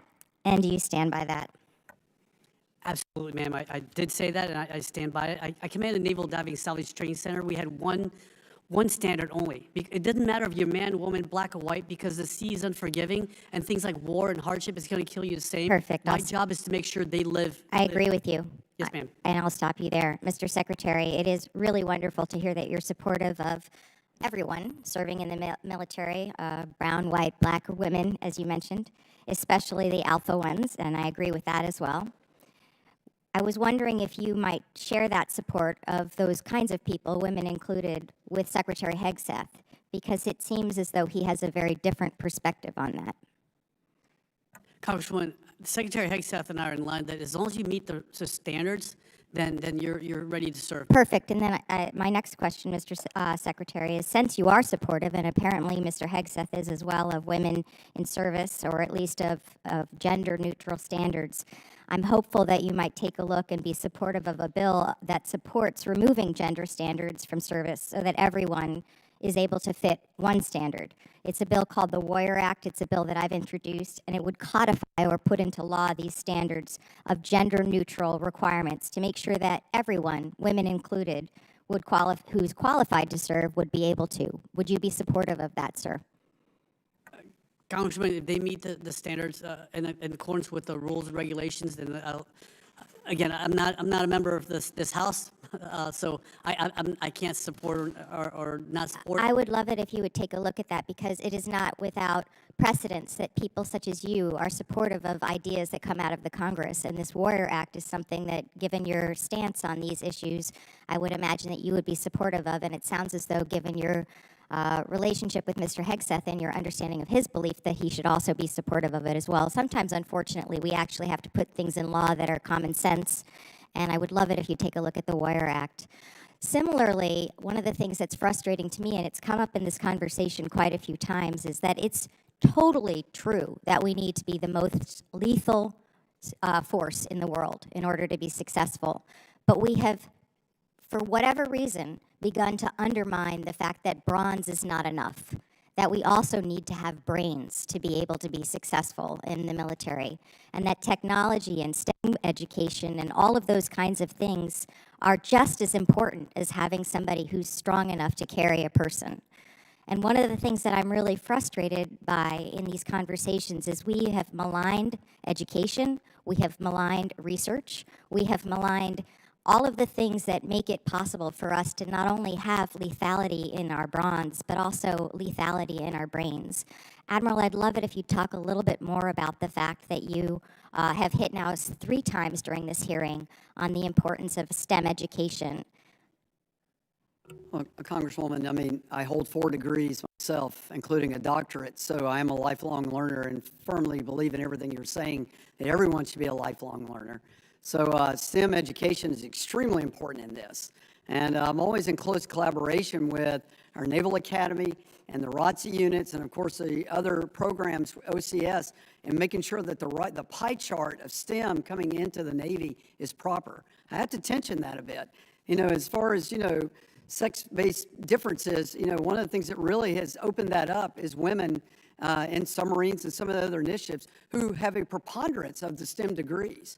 So, you know, that's an area where I think there's been a real strength in that. 100%, and I would love to continue to emphasize the importance of that and to make sure that we have career paths, clear career paths that make people feel as though they're welcome in these services, all of them. My father served in the Navy, my grandfather as well. I served in the Air Force, my brother in the Army. But I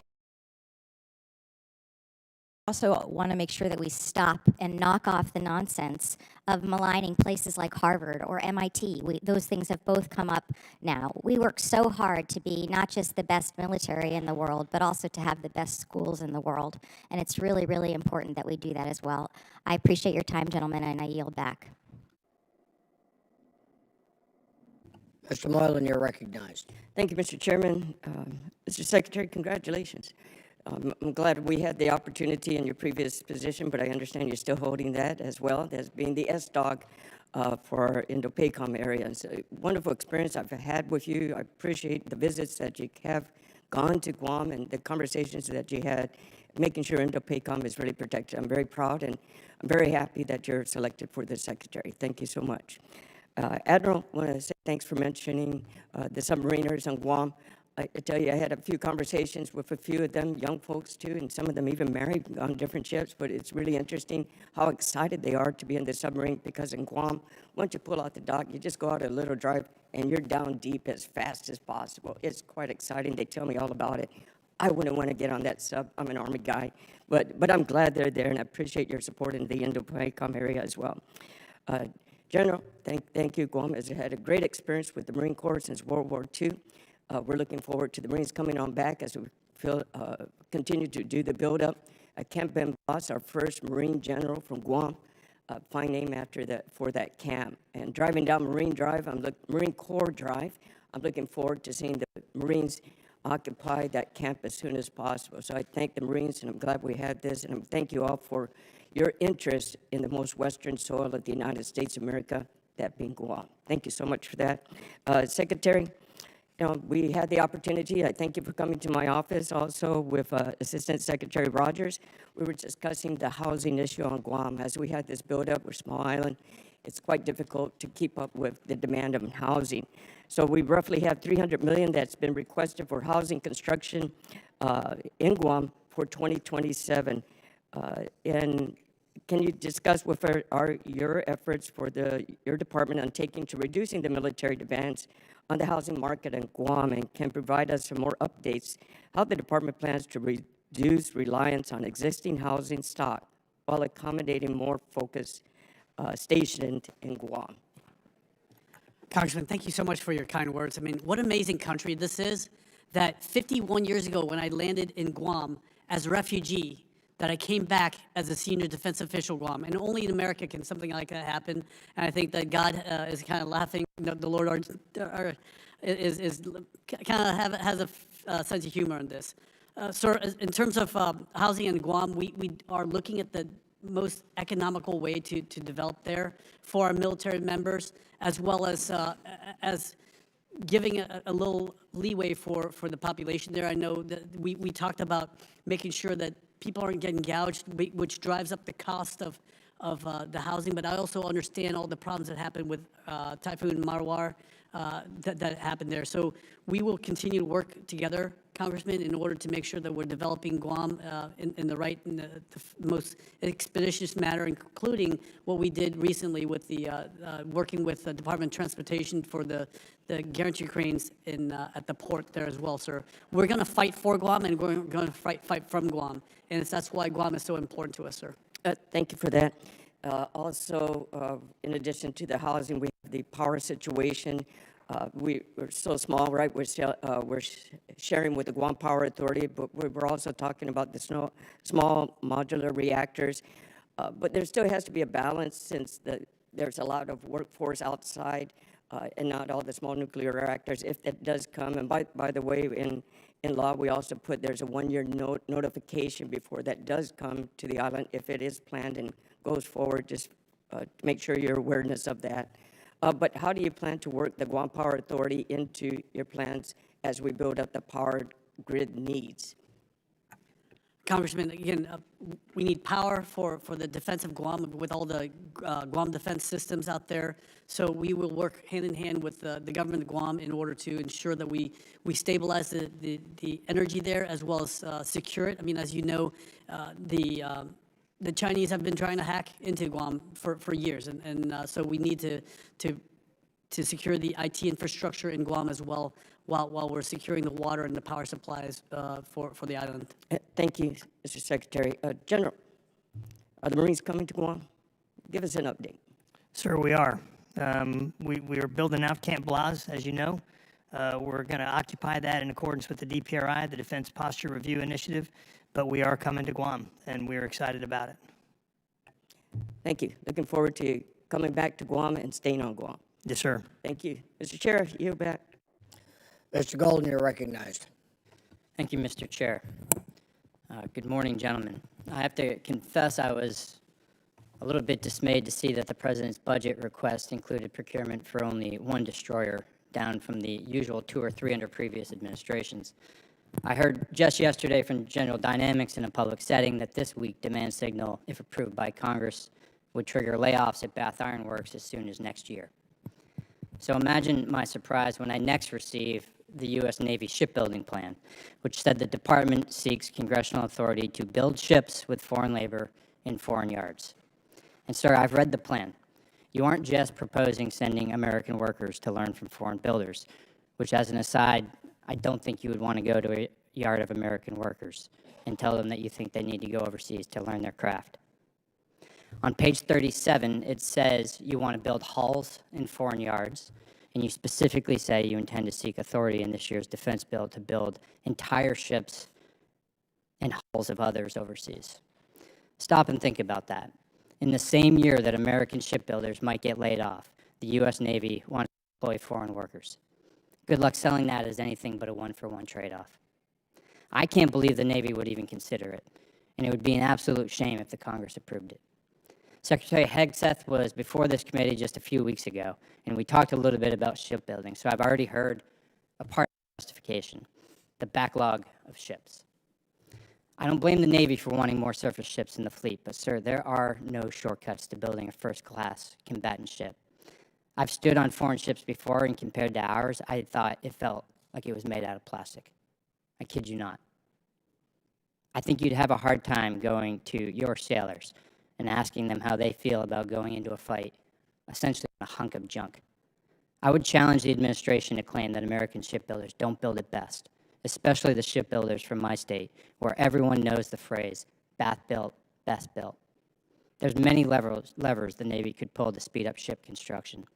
But you know what you absolutely do without, and that's experienced shipbuilders that know how to build it right. Walk the shipyards and talk to the workers, and you will get a sense that the work going on there stands upon the shoulders of generations of shipbuilding knowledge, and the skill set to build top-notch ships at pace just doesn't happen overnight. The country needs to protect this core national security asset, shipbuilders with the knowledge base and skill sets to build our naval fleet. The Navy sees an opportunity to build faster with foreign labor. I see nothing but risk. And given the justifications offered, I just don't see how the juice is worth the squeeze. The backlog is nothing, in my opinion, but a present-day demand signal that incentivizes shipyard investments in both infrastructure and in the American shipbuilder. In the past few years, I have watched Bath Iron Works carry out a recruitment campaign. They've trained young shipbuilders, and they've successfully increased their rate of production year over year coming out of COVID, and they aren't done making progress on that front. But now this proposal would literally pull the rug out from underneath them, and it's not just BIW. This proposal would send work overseas across multiple platforms. This administration has said over and over that it will prioritize American manufacturing. How could those goals possibly square with a request to offshore American fleet production? Every hull that gets sent overseas weakens America's shipbuilders, making it harder for them to maintain the capacity, knowledge, and technical skills necessary to build and maintain the fleet that your sailors are going to go to war in. This proposal weakens America's industrial base. It would weaken our American supply chains, and most importantly, it puts at risk the benefits of innovation that happen only on deck plates. And I'm not talking about engineers or AI. I'm talking about the type of innovation you get from a shipbuilder. To send any portion of our shipbuilding overseas would be a complete failure. There's no way I will support that proposal, and I hope that my colleagues in this Congress join me in opposing it. Even better would be for the Navy to withdraw it, rethink it, and come back with a plan to strengthen American shipyards. There's no way that you had much involvement in the drafting of this. It didn't happen in 3 weeks, but I'm going to forget trying to pull it out of my memory. But General Powell, I think, said in his 13 Rules of Leadership, when you come into a new command position, don't just go making changes immediately. And I can't quite remember if it's 30 days or 90 days, but I'll go with 30. After 30 days, sir, you own it. Thank you, Congressman. Again, we have 80 ships on contract and 59 in construction right now.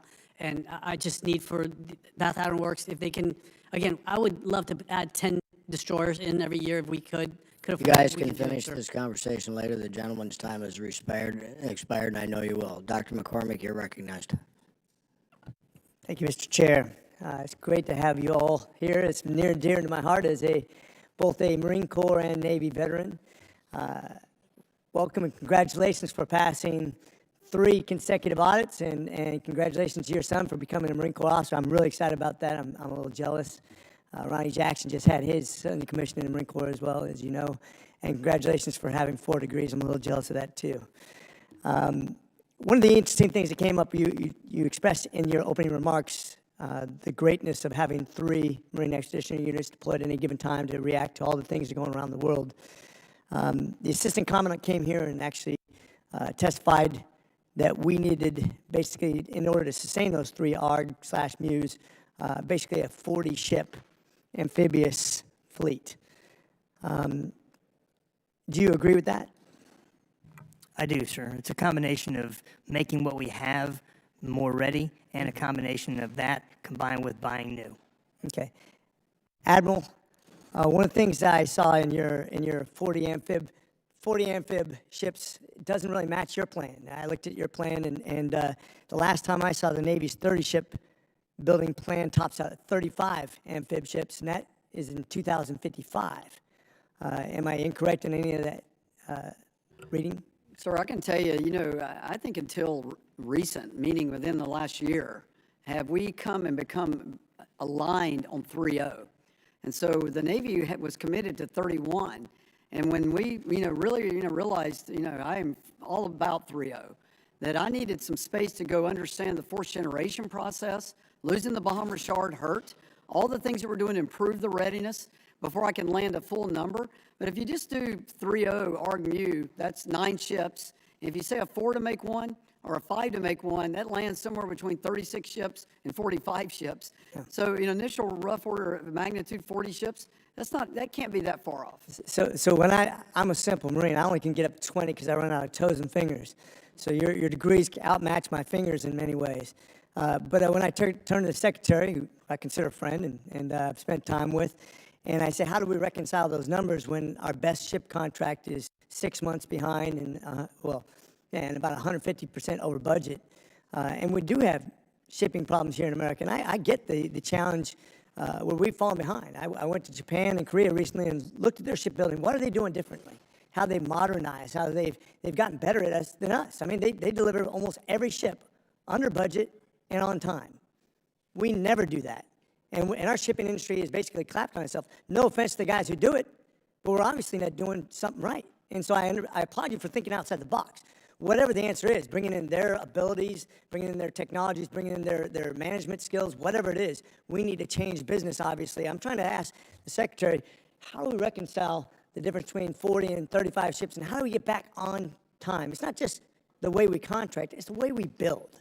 How do we reconcile that? You're absolutely right, Congressman. Again, we put out a 30-year shipbuilding plan, but we have to really be honest and say we need to concentrate on 5, 10, and then change for 15. This is a living document that we need to continually evolve and change based on what the industry can produce. And this is why we need to look at every single lever, every single opportunity to make things better, faster, through AI, through added manufacturing. Things will change a great deal, sir. In 5, 10 years, we're going to get the industry going, and we will crank out these ships, including amphibious ships and destroyers as we need them, sir. I like the positive thought, but I was just looking at the recent fiscal year 27 budget.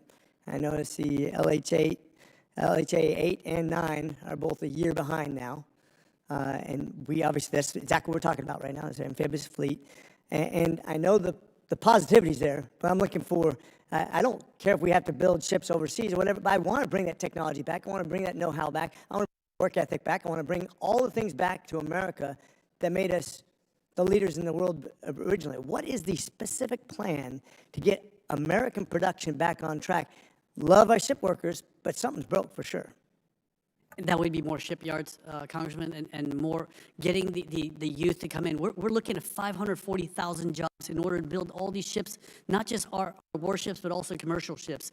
And that's what we need to invigorate, and that's what we need to get in there. That's why I'm so excited. And again, in a few weeks, I will be able to come into your office and tell you, hey, in 24 hours, we're gonna announce this. I look forward to that. Right now, China's out producing us about 200 to 1 and has about 50 times more ports. That's a problem. Thank you, and with that, I yield.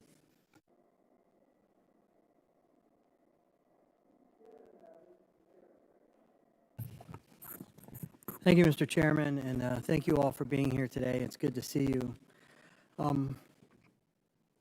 Admiral, the Secretary was here, Secretary Hegseth here a couple weeks ago. I asked him about the extension of the USS Ford Carrier Strike Group had been extended. And I asked him, which I didn't think was a satisfactory answer that he gave, right? What did the Navy tell him when they were modifying the gift map to extend, the Ford going to the Med and then down to South America, and then obviously at the end here doing operations in the Persian Gulf, crossed the equator multiple times. If there's a polywog left on that ship, it's going to surprise me. But what concerns did you raise during that process when they were modifying the gift map, and what are the ramifications going to be for it being extended out for over 300 days? Sir, if you Google me and extensions, you'll see extensive articles out there on my pushback on extending any ship. It has detrimental impacts on our force readiness, on families, on sailors, the quality of their life, things that they miss, and the wear and tear, and then just the additional cost. But when we need military options for the sea, we have to utilize what we have. We fight with the Navy we have. And so we make those risks apparent to the chairman. He carries those up echelon to the Secretary of War. We clearly articulate the impacts of that, and the hard decisions are made. And when it's made, we move out.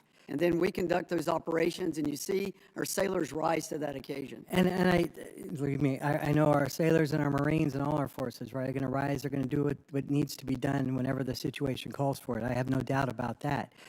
But, when you look at the situation, you had 2 other carriers around there. You had an ARG and another ARG on the way. Really? Did the Ford need to be there? Absolutely, sir. 100%. Why is that? Why did we need more than one carrier group, strike group there to kind of do it? If this wasn't the, and to going back to historical times here, right? This wasn't the Japanese during World War II. This wasn't the Spanish Armada, in the early 16th century. This was a small naval force with the Iranians, right? This wasn't a huge military force that we were facing. Why did we need 3 strike groups and an ARG there to carry out this operation? Sir, the planners at U.S. Central Command and at Fifth Fleet go through detailed threat analysis to understand that the actual axis and threats, that directionality, and the things that we can do as a combat force to make sure we have overlapping fires and protection for our forces requires a certain amount of force as force elements roll in and out in a make-before-break fashion. So that rolling amount of force has to be put in place. We don't evacuate the theater of operations before the next one comes in. That scheme of maneuver is delicate, it's balanced, and it's threat-based. And so that's all put out in front of all of us. We all look at it, and we concur with those schemes of maneuver. All right, well, thank you for the answer, but I don't think we needed it there, and I think it was more extended. You could add another carrier there than was needed. General, good to see you again. Hope your health is good. Yes, sir. I'm back to my fighting weight. Good. Glad to hear it. You know, I'm a Gator sailor, very big on the ARG. Want to make sure that we get to what you need to be, and I know you're kind of, like you said, you're working towards this 3.0, but I didn't really get that was really, once we get there, that's where we need to be. What is it going to take beyond that, where you're trying to get to right now, to get to where you believe the Marine Corps and the ARG needs? Because we are constantly, again, the COCOMs, they're asking for the carriers, they're asking for the ARG out there, right? And right now, we don't really, I think, have enough to supply what's needed. So what's going to be needed that you need to ensure that we can answer the call when needed? Well, sir, the Marines have the capability to provide a constant 3.0 ARGMU presence. We have the squadrons, the infantry battalions, the artillery batteries. What we're working on in concert with Admiral Caudle and the Navy is the ability to make our ships more ready, to make what we have more ready, because it's not just about the deployment, it's about the workup.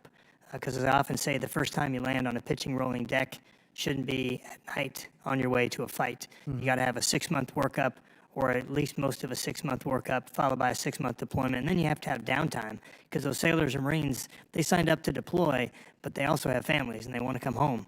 And so the ability to man a 3.0 ARGMU presence is really our North Star. And that comes down to how many amphibs can we have that are made ready. And Admiral Caudle is doing everything he can do, along with Fleet Forces Command, to increase the readiness of those amphibs. Gentleman's time's expired. Chair, and I recognize the gentleman from Wisconsin, Thank you all. Mr. Van Orden. Thank you, Mr. Chairman. Thanks for coming out today. Mick Pond, great to see you back there. I just want to address a couple things. You know, I'm the longest serving enlisted guy to ever get elected to Congress in the history of the country, which means you can't lie to me. I got all your numbers. Okay, on the old Facebook sphere, I want to clear up some stuff. There's rumors going around with people my age that the NEXs and PXs are closing on bases. Is that correct? Just say it out loud, man. No. Okay, I want everyone on Facebook to hear what the Admiral just said. If anything, we're improving them. Okay, thank you very much. It's really important. We got to dispel a lot of this stuff. General, congratulations on your passing your audit, but I'm going to tell you this. You guys are notorious for not asking for stuff. Okay? So, you know, we're here to provide everything that our Marines need. And so you got to ask, and I know it pains you guys terribly. I love the Marine Corps. You just got to ask. So if you have O&M deficits and Marines are buying equipment and all that sort of stuff, that is unacceptable. And we'll get your Marines everything they need. Thank you, sir. Ask. You're welcome. Mr. Secretary, where are you from again? Where were you born? I was born in Vietnam. You were. And when did you learn to speak English? At the age of 12, Congressman. At the age of 12. So you came here from Vietnam, and you became an American citizen. Yes, sir. And then you retired as a Navy captain. Yes, sir. Did any of that have to do with the fact that you're Vietnamese by birth? No, sir, it did not. It did not. Did it have anything to do with the fact that you could speak 2 different languages? No, sir, it did not. It didn't. Why did you retire as a captain? Sir, I retired at the time because after what happened in Afghanistan, I just couldn't, I couldn't do it anymore. I will answer your question. You retired as an 06 because of merit, because you earned that position. And I do need to make it real clear to some of my colleagues that the United States military is the last meritocracy, and it has to remain. We don't care that you were born in Vietnam. We don't care that you're a naturalized citizen. We don't care that you speak 2 languages. We don't care if you're a man or you're a woman, if you're black or you're Mexican. We don't care. As long as the military maintains that. And my Navy looks at people solely through the lens of meritocracy, then you're going to do great. I do want to bring up, I'm going to echo what my friend Morgan Luttrell said about suicide in the military and in the veterans community. I'm a chairman of a subcommittee on VA. Its economic opportunity and prevention of veteran suicide is one of my taskings, and I'll be honest, we are failing at it. The predominant problem that I've had in the past is with the Department of War in the transition assistance program. So a lot of our veterans commit suicide within that first 24 months after getting out of the military because you lose your uniform, your rank, and the joke with the wives is twice the husband, half the paycheck, you know. So what I want from you guys, Admiral and General, is I do want to commit. I'm going to ask you for a commitment, and from you, Mr. Secretary, that you're going to work with us at the Veterans Affairs Committee. And with Doug Collins, Doug and Pete signed, you know, an amazing MOU. And I really need follow-up on this because you're not making just sailors and you're not making Marines. You're making Americans, and you're making strong American citizens. And we want to look at someone from the time they join the military, so in recruitment to the grave. And I want a public commitment from you guys that you're going to continue to work with us and really increase your efforts. Admiral, will you do that with us? Yes, sir. Fully committed to that. Mr. Secretary? Sir, as a veteran and a retiree, yes, sir. Okay, General? Sir, 100%. Okay. I will echo some of my Democrat colleagues. As many ships as we can build in the United States, we want to build them. I understand that we have to go outside of our lines of communications right now because we just have lost the capacity. But I firmly believe that our American men and women, our tradesmen and women, are the best in the world. So as long as you guys you're filling a gap that exists right now, but you're also focusing on making sure that we can build up our defense industrial base, particularly in the maritime arena, I think that we're going to do the right thing. So welcome aboard again, I guess. General, anything you guys need for your Marines, you ask, sir. Will do, sir. And Admiral, take care of my Navy, will you? Will go, sir. Congressman, just, take care if of I the may, sailors. sir. You may. Just real fast, I know everybody loves the Marine Corps, Marsha, but the Navy has also, is very close to finishing the working capital fund. We're months ahead, and by next year, so we're going to finish that, and then the general fund will be done next year. So the Department of Navy will be the first department in the Department of War to complete a clean audit, sir. Excellent, thank you. I yield. As is a gentlelady from New Hampshire, Ms. Goodlander. Thank you, Mr. Chairman. Thank you to our witnesses for your service to our country and for being here today. Mr. Cow, thank you for that very clear commitment that the Navy will be the first of the departments to pass a clean audit. You testified that part of your mission is to restore trust in the Navy, and public trust depends upon a clean audit. So we look forward to the swift delivery on that most basic requirement that any organization in the state I represent would hold themselves to. So I want to ask you, along the lines of restoring trust, a really basic question. As I look at the department's budget and where we could really crack down on waste, fraud, and abuse, I think a lot about the right to repair. Do you agree, Mr. Cow, that the Navy should be able to repair and maintain its own equipment? Congressman, absolutely. We paid for a lot of this RDT&E. I mean, for my car, for example, I don't have the right to repair because, I don't have the intellectual property, but we paid for this RDT&E, so the way I see it, it's our property as well, and we should have the right to repair this, ma'am. So can I count on your support for our Warrior Right to Repair Act in this year's NDAA? Is that to repair our repair? It's to codify the right of our service members to repair and maintain their own equipment. Yes, ma'am. Thank you. I appreciate that, and we really look forward to working with you on this. Your predecessor had a clear commitment to this cause, and really look forward to working with you on this. I want to turn to you, Admiral. You testified. Thank you for your testimony on our public naval shipyards. You testified that the most important driver to improving shipyard performance is workforce retention, stability, and development. You also testified that this past year we've seen higher than expected attrition and lower than planned new hires, which led to, as you put it, gaps in the engineering workforce and in critical trade shops. I want to ask you for your commitment to work with us in this NDAA to put in place some of the most basic protections that the men and women of our shipyards need right now. We've seen their jobs that are already so difficult be made so much harder by policies that are emanating from OPM and OMB, way out of the chain of command that we need to see right now. So I would like to ask for your support for a provision that we're working to advance in this year's NDAA, which would do a simple thing. It would prohibit the use of funds, federal funds, for carrying out a hiring freeze, a reduction in force, or a delay without cause in hiring at a public shipyard. We secured that on a bipartisan basis last year, and want to ask for your support and commitment to securing that again this year. Congresswoman, anything that protects the over 37,000 shipyard workers that are for public yards, you have my full commitment on. They're a national treasure, and I'm fully committed to make sure they don't lose their job and make sure they're properly compensated as well. How far below the planned new hires were we this past fiscal year? I'd have to get you the exact number, but you can think of a number like, I would say, like 1,000 kind of number in that order of magnitude. But I'll take that for the record and get you the exact figure.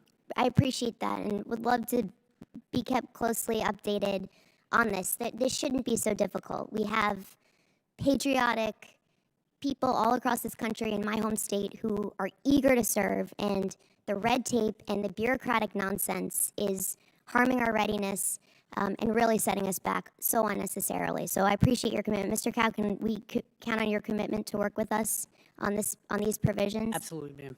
Thank you.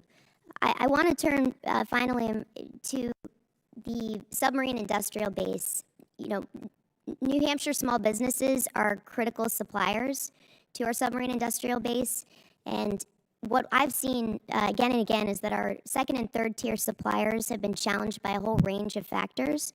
In last year's NDAA, we had a provision that directed the Navy to provide a briefing to this committee no later than January 31st, 2026, to better understand what tools are available to support our second and third tier industrial base suppliers. We still haven't received that briefing. Can you commit to us that we'll get that briefing this month? We will work on that as soon as we can, ma'am. Okay. Can we expect before the end of this month? If you mean 2 weeks, I'll have to look at it, ma'am. Gentlelady's time's expired. Chair now recognizes the gentleman from Virginia, Mr. McGuire.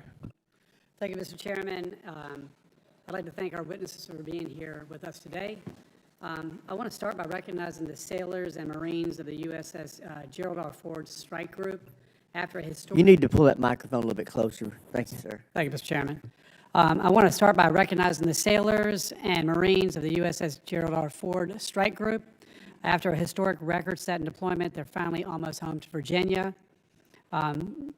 This was a historic trip, and they basically were deployed almost a year because we have atrophied in so many ways.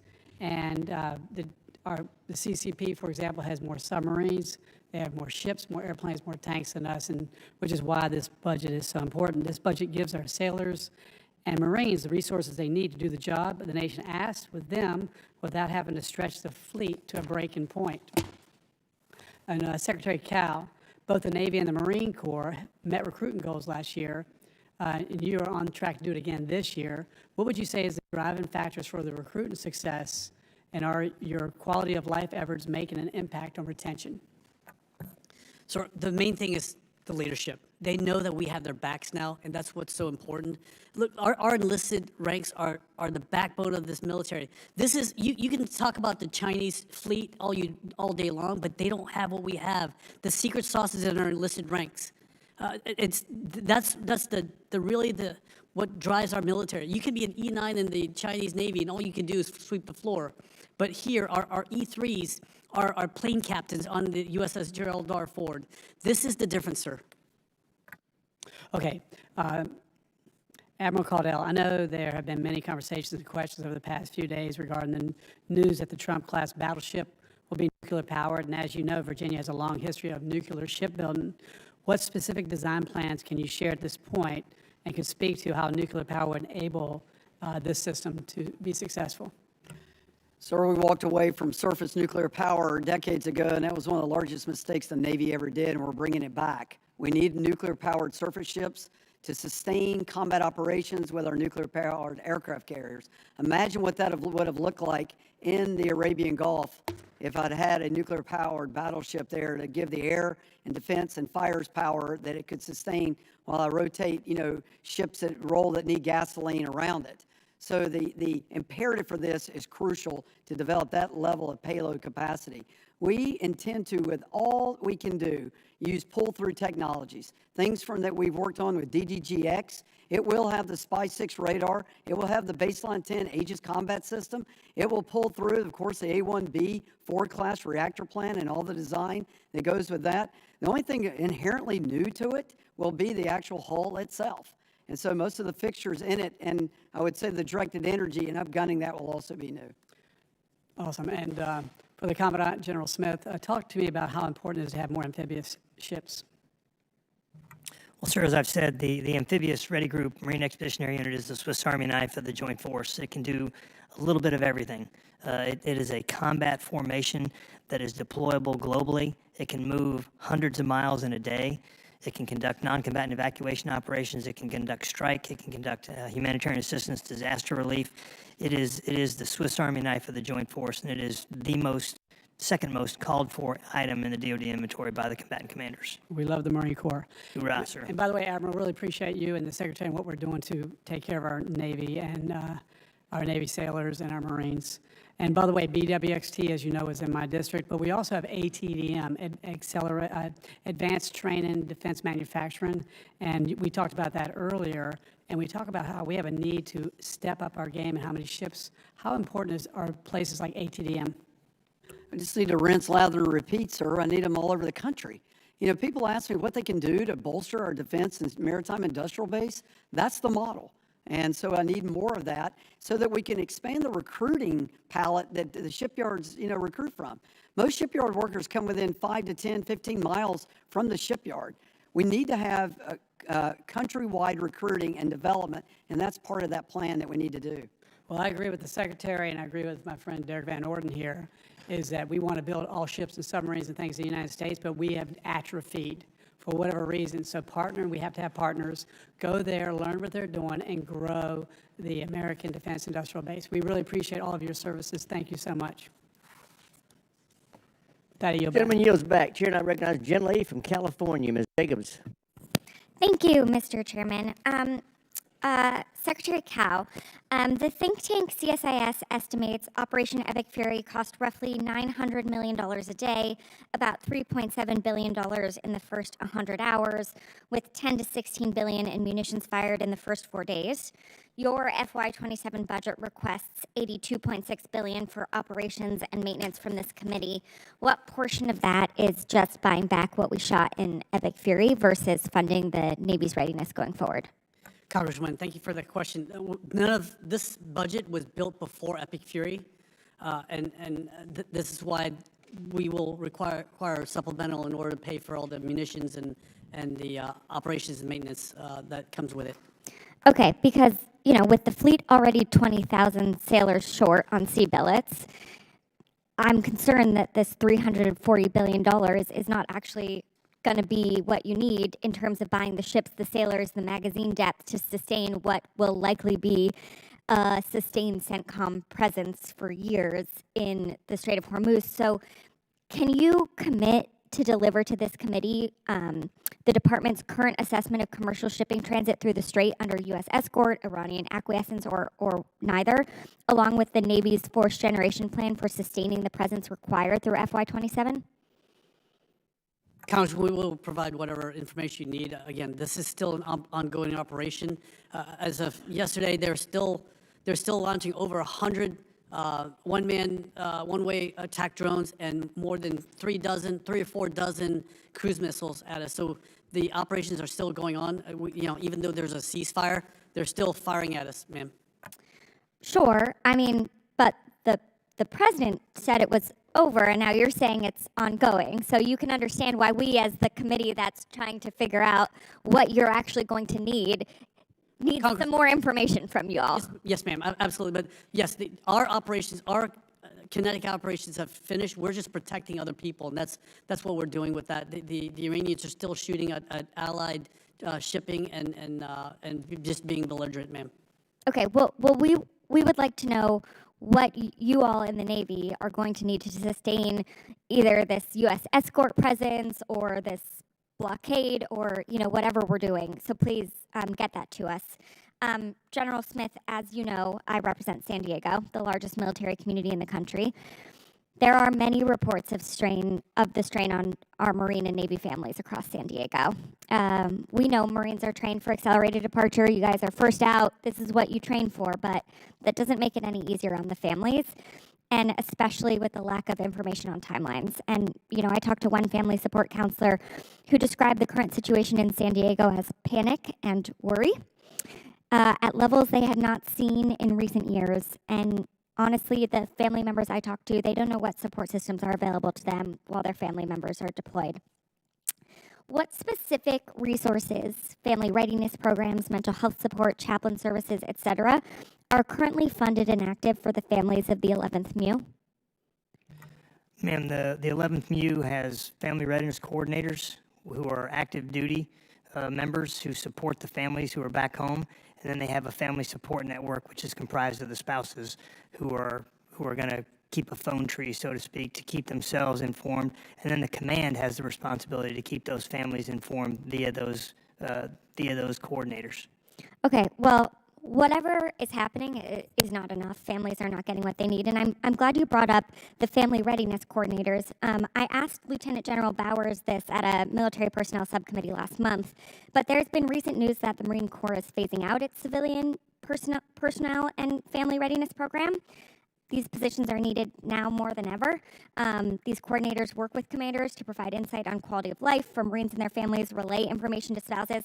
Can you provide an update to me on these coordinators? Have you reconsidered this decision to phase out these positions? Ma'am, I'll have to come back to you on that. Okay, well, I really hope that you do, because we cannot make this responsibility a collateral duty for our Marines. We will undermine both missions. Our families need to get this information. They need to get this so that our Marines can do their jobs. And my community is paying the brunt of this right now, and it is really, really hard on our community and on our families. So I hope that you'll do everything you can to make sure they're getting the support that they need.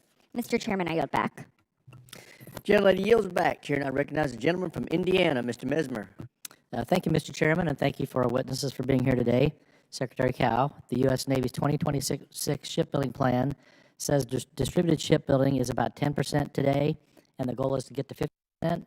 Since I've been in Congress, I've advocated for a distributed model that leverages industrial capacity in the Midwest and in the Ohio and Mississippi River valleys. What is going to be the actual metric you will use to measure that 50% goal? Is it dollars, tonnage, modules, and when should we expect to see some real movement in that? Congressman, I would love for us to build ships along the Mississippi River and modules floated down and put together down in the Gulf of America. I will defer to the Secretary, the CNO, for the metrics that you need. And Congressman, I think all those metrics have to be measured. Calls performance indices have to be looked at, but I think the best one is the module count. And it's how we distribute those modules to different manufacturers to be able to put that together. The yards today keep records on that and graphics on that and metrics on that. And to me, that's the best way that we'll actually measure that modularity approach. Okay, if we're going to get to 50% of distributed work, how are we going to incentivize the primes to give up the work share that they historically have done in-house or inside to keep their legacy supplier base intact? How are we going to incentivize it? You're going to mandate it? I mean, how are we going to get from where we are today to more modules? Well, that's going to come through collaboration and partnerships, contractual strategies that incentivize, talking about how we actually improve refacilitization with additional partners to actually get into the game. I think there's a concern that they can't deliver and they'll become the critical path because their inability to deliver the module. So we need to prototype that and make sure that these additional manufacturers can do that, build confidence.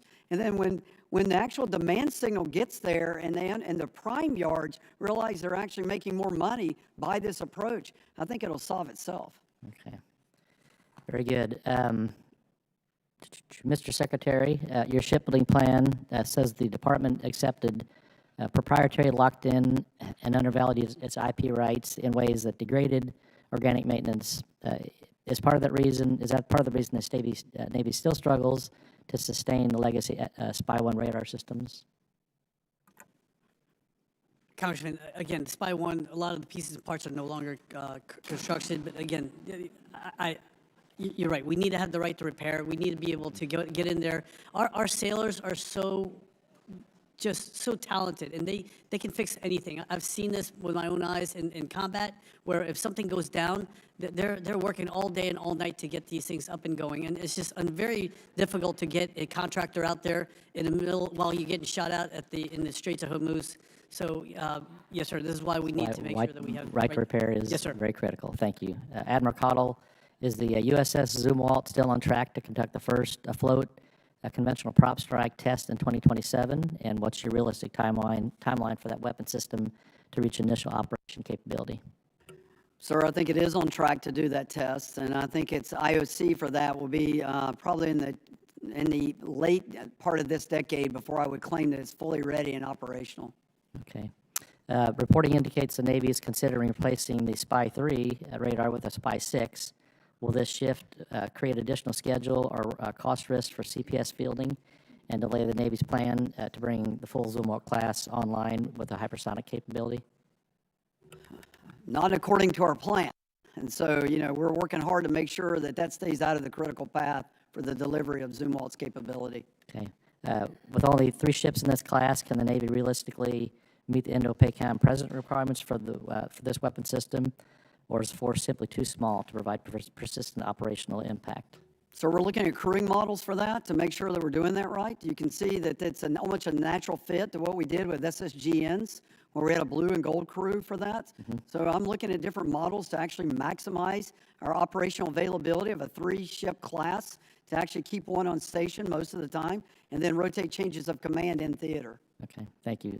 Secretary Cow, the Navy has clearly prioritized low-cost, at-scale hypersonic systems with a $1.6 billion budget request to procure 4,157 MACE missiles. Can you highlight how multi-year procurement acquisitions have made this purchase possible, and how we could be applied to other munitions? You guys allowing us to do multi-year procurement has really opened up the aperture for industry to actually invest into their development, and as well as give them the stable. Gentleman's time's expired. Chair, and I recognize the gentlelady from Maryland, Ms. Elfreth.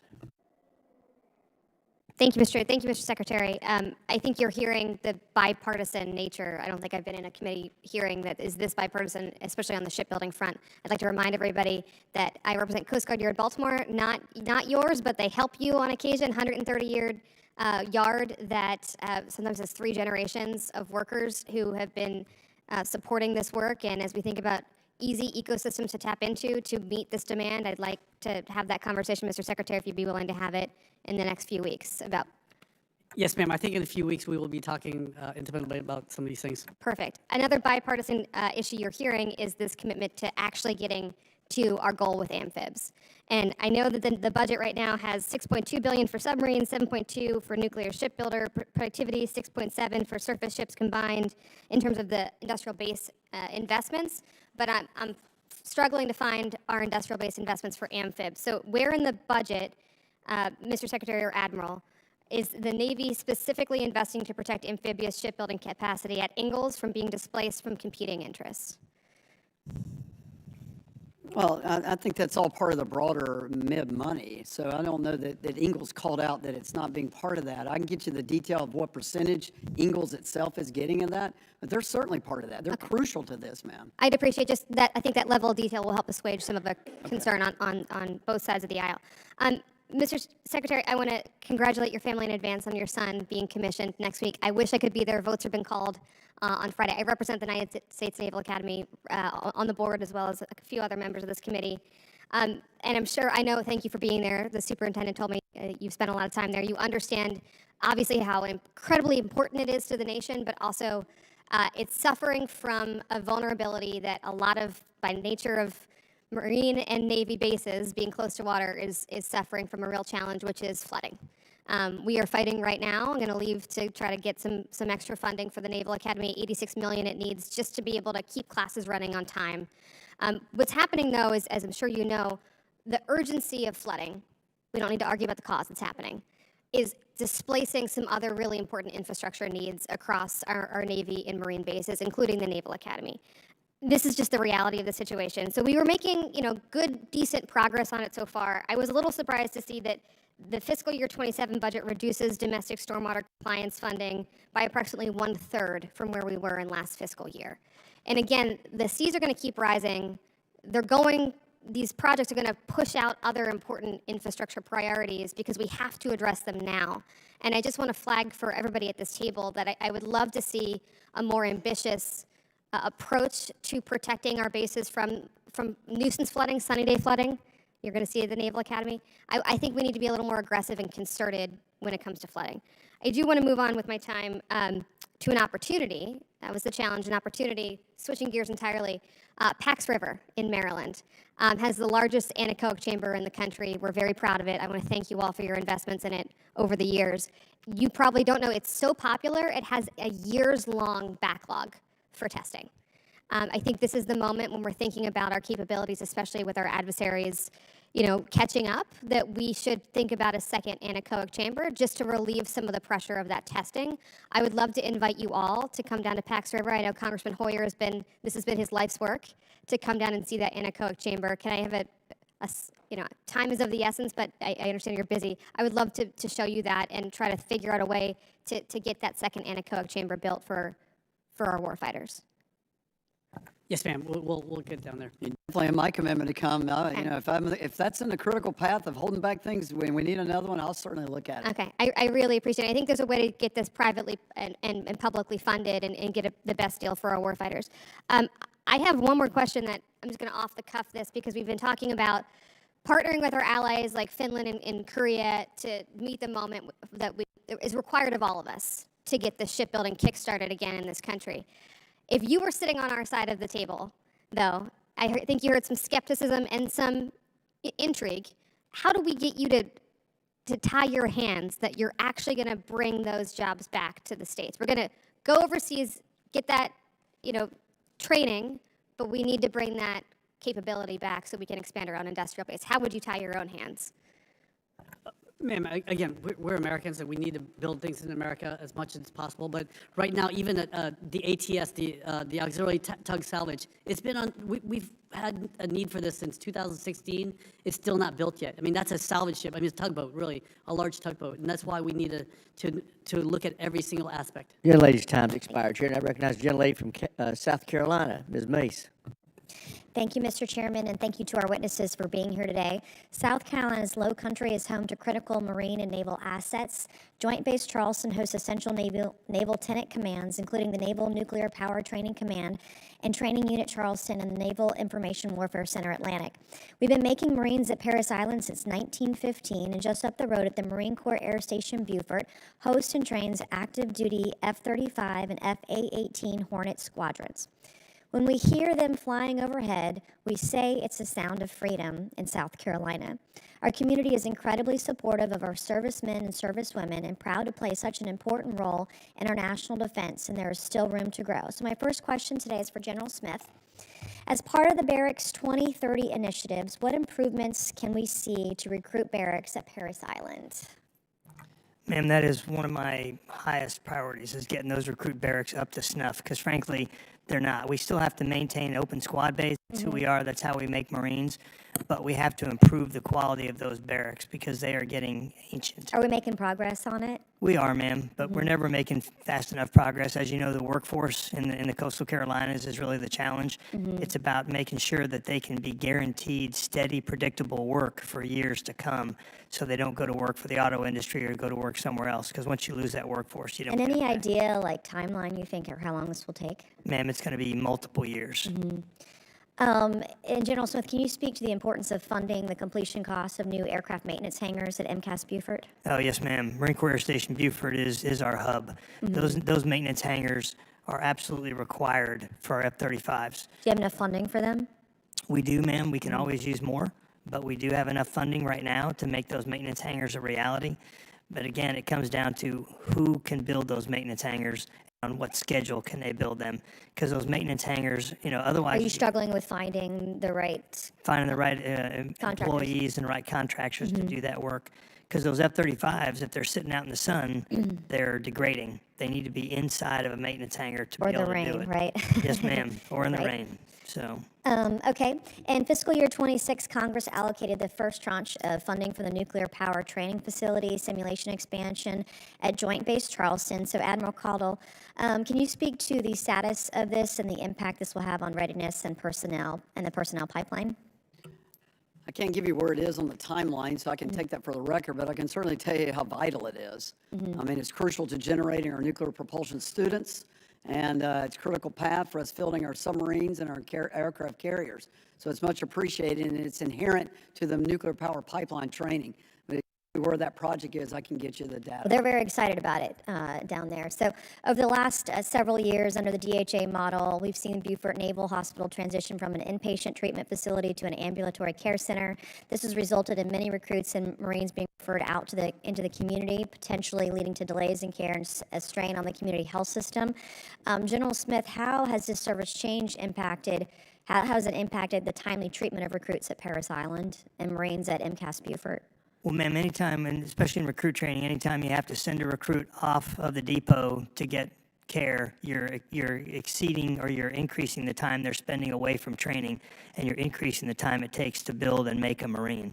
So we obviously are in favor of having things onboarded onto our bases, but we also recognize that there's a limited number of physicians and nurses in the Naval Medical Corps, and we're struggling mightily to make sure we recruit enough of them and retain them, frankly. And then Acting Secretary Chow, given the need for the timely access to care for our recruits and Marines and the needs of the service, what do you believe the future of Beaufort Naval Hospital should or will look like? Congresswoman, again, down in Parris Island, my dear friend, Brigadier General Williamson has done a great deal to make sure our recruits go down there, get the proper medical care. And going back to also housing, it's not just about the barracks for our Marines, but also the instructors. We can't have them living, an hour out where they can't afford it, and drive in every day, because they're really on call 24 hours a day, and that's what General Williamson's done so hard. He's worked so hard to partner with the privatized housing partners in order to provide good housing for our instructors. We are the fastest growing state in the country, and therefore the cost of housing has risen exponentially over the years. So thank you, gentlemen, for your testimony today. And I yield back. Gentlelady yields back. Chair, and I recognize the gentleman from Virginia, Mr. Benjamin. Thank you, Chairman. Thank you to our witnesses here. First, let me start by saying, General Smith, I fully endorse MEU U 3.0 and the force generating capabilities that come out of Quantico to support that concept, a base that I'm privileged and proud to represent thousands of Marines and Marine families. So it's a real gem, and I hope we continue to invest in that facility. It is a crossroads of the Corps, sir, as you know. Yes, sir. It's our home to our education system. Just switching gears now, I want to talk a little bit about the Navy's Navigation Plan 2022, which defines distributed maritime operations as dispersing the fleet to deny adversaries targetable concentrations of forces. In fact, I believe, Admiral Caudle, you referred to this sort of framework in your opening statement. Does DMO remain operative doctrine, or has the department abandoned it? No, it remains operative. It's the Navy's way to say expand and maneuver that's part of the joint warfighting concept. Thank you. It underwrites the way we do business. Thank you. So the 2026 shipbuilding plan describes the Trump-class battleship as a forward command and control platform leading a surface action group. Does concentrating command authority, offensive fires, nuclear reactor into a single 35,000-ton hull advance DMO's core principle of denying adversaries high-value targets, Mr. Secretary? Congressman, the nuclear battleship would basically be able to bring firepower very quickly to a place. I mean, we were able to move the Ford carrier strike group from the Ford, went from Venezuela to the Mediterranean. I got it, but you're concentrating all of that into one hull. at one massive hull. And so I'm a former Army guy. I'm not an expert in naval warfare, but I'm going to quote retired Admiral James Stavridis, former NATO Supreme Allied Commander, who wrote in Bloomberg about the proposed battleship that, given today's drone swarms, stealthy submarines, hypersonic missiles, advanced torpedoes, offensive cyber weapons, putting lots of eggs in a handful of baskets doesn't make sense.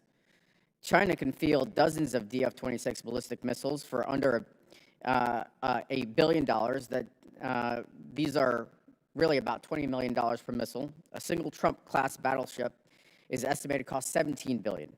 What is the department's assessment of that cost exchange ratio, and has any independent wargame concluded that a vessel costing 1,000 times more than the missile designed to sink it represents a sound investment? Congressman, we talk about these hypersonics and all the missiles that can sink it, but the ship is going over 1 nautical mile a minute. There's no hypersonic that can change course that quickly, and this is why we need this a large. Have there been we've had this requirement? Have there been for years. studies that have determined yes, that? Sir. We've had requirements again since in that it was case, UpNav. I would love to see that, because I and I'm sure others are skeptical of making a mass investment in a system that is literally 1,000 times more expensive than the missiles designed to sink it. So I would love to see that work being done. Now, the survivability here rests on lasers, railguns, and interceptors that don't exist yet. Is that correct? Congressman, it's still, the ship as it is right now can defend itself. I mean, it's got 200 VLS cells. Do we have from railguns?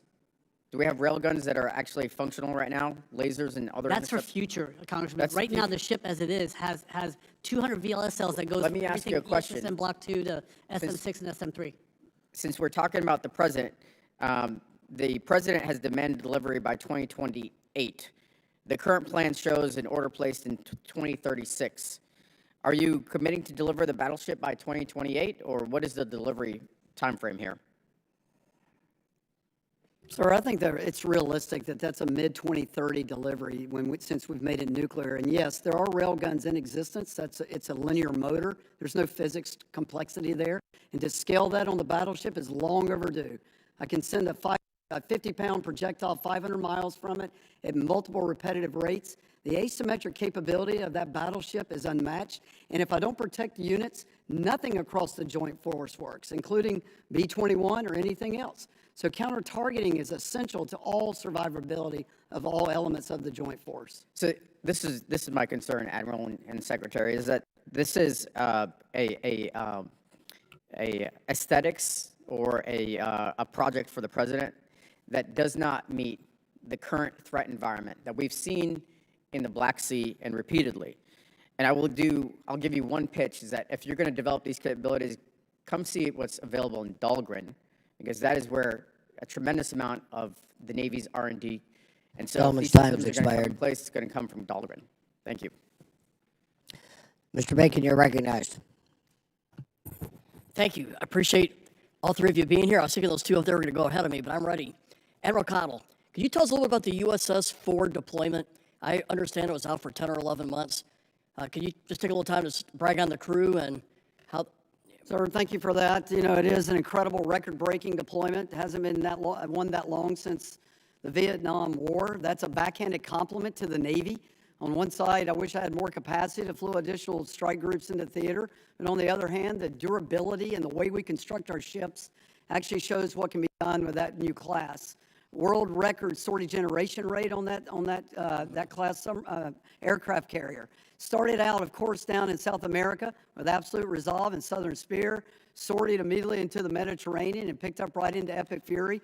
Did 5 Suez Canal transits. Wow. Had a major fire on board and sustained operations 3 days afterwards.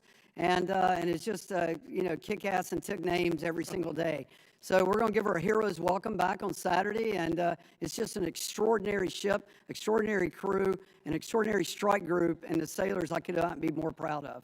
Could you explain a little bit about how you resupply? Because there was some, I believe, misinformation on some of the food and things like that, but if you could set the record straight and how you resupply, I'd be grateful. We monitor Class 1 food on our ships and our strike groups, every single day. I get a report on it every day. The lowest I've seen is 4 days of the cyclic menu. That means they're in their normal menu, serving what they're supposed to serve, with 4 days still remaining. That's the lowest. We try to keep it above in the teens. And we're doing that from Diego Garcia and, of course, in the Mediterranean, ports from the Mediterranean. And so those things are continuing to roll. It's offensive to me that people put out that our culinary specialists serve food that's not nutritious, that doesn't look appetizing, and it's not world class to the way we do culinary arts on board our ships. And if anyone's ever served on a Navy ship, knows that it's world class. Well, So that's completely I did one fake tour news. in '96 in the Persian Gulf, and I knew I had to work out because there was good food on there. Had to find a place to work out on the where I couldn't. But I just want to take a moment to praise the men and women on the USS Ford and all the folks that, the battle staff that accompany that. And I want to praise the families too. They didn't expect a 10-month or 11-month deployment. They expected probably 6 months. And so we appreciate the service and sacrifice.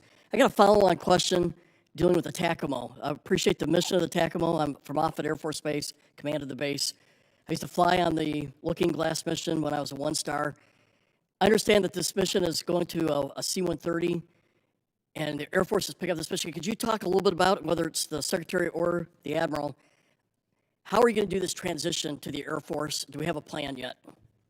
Well, we can share the answer here. I'll kick off. But, our E-6B Mercury is aging out, it's 707.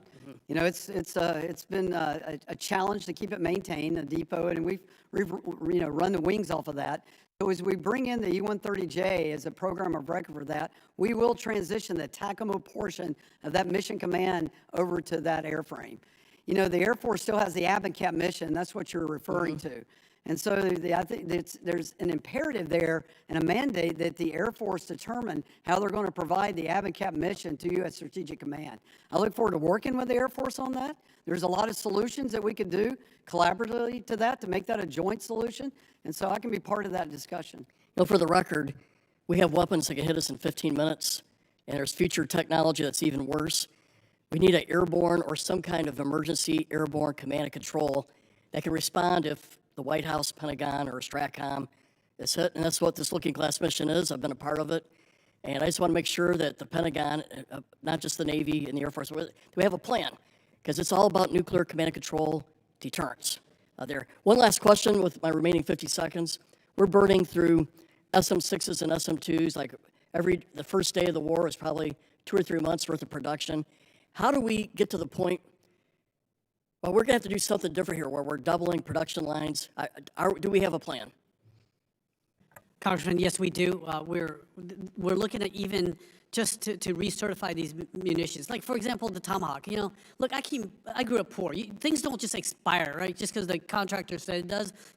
Bread, you rub some water in it, microwave 15 seconds, it's ready to eat. So likewise, we were able to recertify hundreds of Tomahawk missiles to launch out there from Class Echo and Foxtrot to November. It's likewise with recertification of the Standard missiles. That's what we did, sir. We need to double production, I believe, and we've got to have a budget to do it. With that, I yield back. Thank you. Mr. Bell, you're recognized. Thank you, Mr. Chair. Thank you to the witnesses for being here today. Secretary Cow, last week I sent you a bipartisan, bicameral letter regarding the effort to relocate the Missouri Army, National Guard, Marine Corps Reserves, and Navy Reserve units currently located on 34 acres of property at St. Louis Lambert International Airport. The current facilities are outdated and need to be replaced with modernized long-term facilities. At the same time, these units must be relocated in order for Lambert to move forward with its multi-billion-dollar modernization and expansion project. In return, Lambert has identified a new larger parcel of land to serve as the permanent long-term location for the Guard and Marine Corps units, while the Missouri National Guard has identified historic buildings at Jefferson Barracks Air National Guard Station that can be renovated to support the Navy Reserve mission. Interim facilities would be used until those permanent locations are completed. The Missouri Army National Guard and Marine Corps Reserve have already expressed support for the temporary relocation proposal, including the use of interim facilities in North St. Louis. However, the Navy Reserve has not yet agreed to move forward with the temporary relocation plan, despite the significant economic and infrastructure implications associated with delaying the Lambert expansion project. Therefore, the proposal cannot move forward. This is not simply an airport issue. This project represents one of the largest economic development and modernization efforts in the St. Louis region, and delays could have major downstream impacts on construction timelines, regional growth, and future investment. The St. Louis region is a center of innovation, a major defense and manufacturing hub, and plays a critical role in strengthening our national security. St. Louis has shown that we are a reliable partner, and we are asking that you all be a reliable partner in return. So today I'm asking you to personally look into the issue and work with the Navy Reserve to understand the necessity and urgency of this temporary relocation. And will you commit to having your staff work with my office and local stakeholders to help resolve the current stalemate and move this project forward? Congressman, we will answer your letter, and we will work with you, sir. Thank you. And then, Secretary Caudle, the Navy's FAXX program will play a critical role in maintaining carrier air wing superiority against increasingly advanced threats in the Indo-Pacific. Given its importance, how is the Navy coordinating with the Air Force on sixth-generation fighter development to ensure interoperability where appropriate, while avoiding unnecessary duplication and inefficiencies between FAXX and NGAD efforts? Congressman, thank you for that question. This is why we're having the Undersecretary of War for Acquisition Sustainment be kind of the arbitrator, make sure we're not making the same mistakes, just learning from the Air Force what they're doing.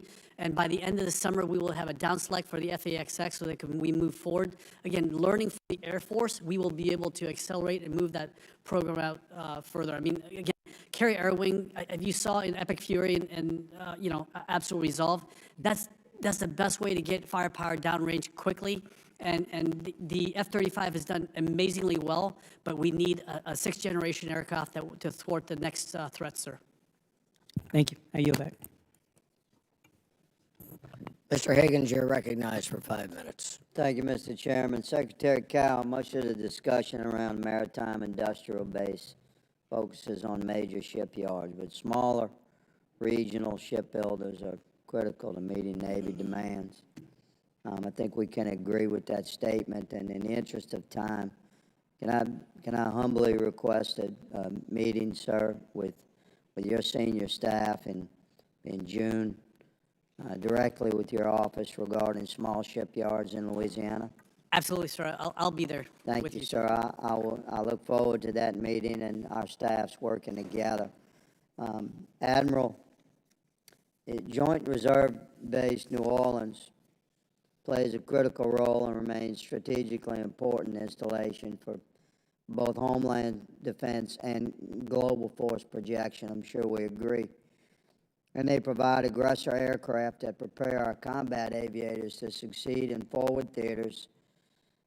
Louisiana's reserve units have consistently delivered for the Navy and delivered operational capability at a high level, but aging platforms are creating increased sustainment and mission capability challenges. That statement is something I'm quite certain you're 100% in agreement with, and we can agree that there's a great deal of importance in readiness, pilot retention, and maintaining surge capacity in the reserve component. And I commend the Navy for addressing these challenges and for addressing fighter recapitalization efforts, such as transitioning from the legacy F-5 aircraft to the newer FA-18 platforms at Joint Reserve Base New Orleans. However, there was a but coming, right? However, it's reported that necessary simulators and maintenance contracts will not arrive in time to support the transition. Can you speak to that? What's the Navy doing? What can we do to help? Is there anything I'm not doing as a Louisiana representative? Please speak to that. So there's nothing more frustrating than get a capability and not be able to train on it before you try to field it and make sure that pilots are ready to go and they've got the simulators and tubs, as we call them, that we're ready to actually do that. So let me take that for action to understand where we are in fielding that there and what the requirement is, and if it's behind, why, and get back to you on what we're going to do to shore that up. Yeah, I would look forward to that communication. Can I humbly ask you as well, sir, for a senior staff meeting with my staff or an update on that within the next 3 or 4 weeks? Of course. Yes, sir. Thank you very much. Gentlemen, for all of you, let me say that it's a lot of money.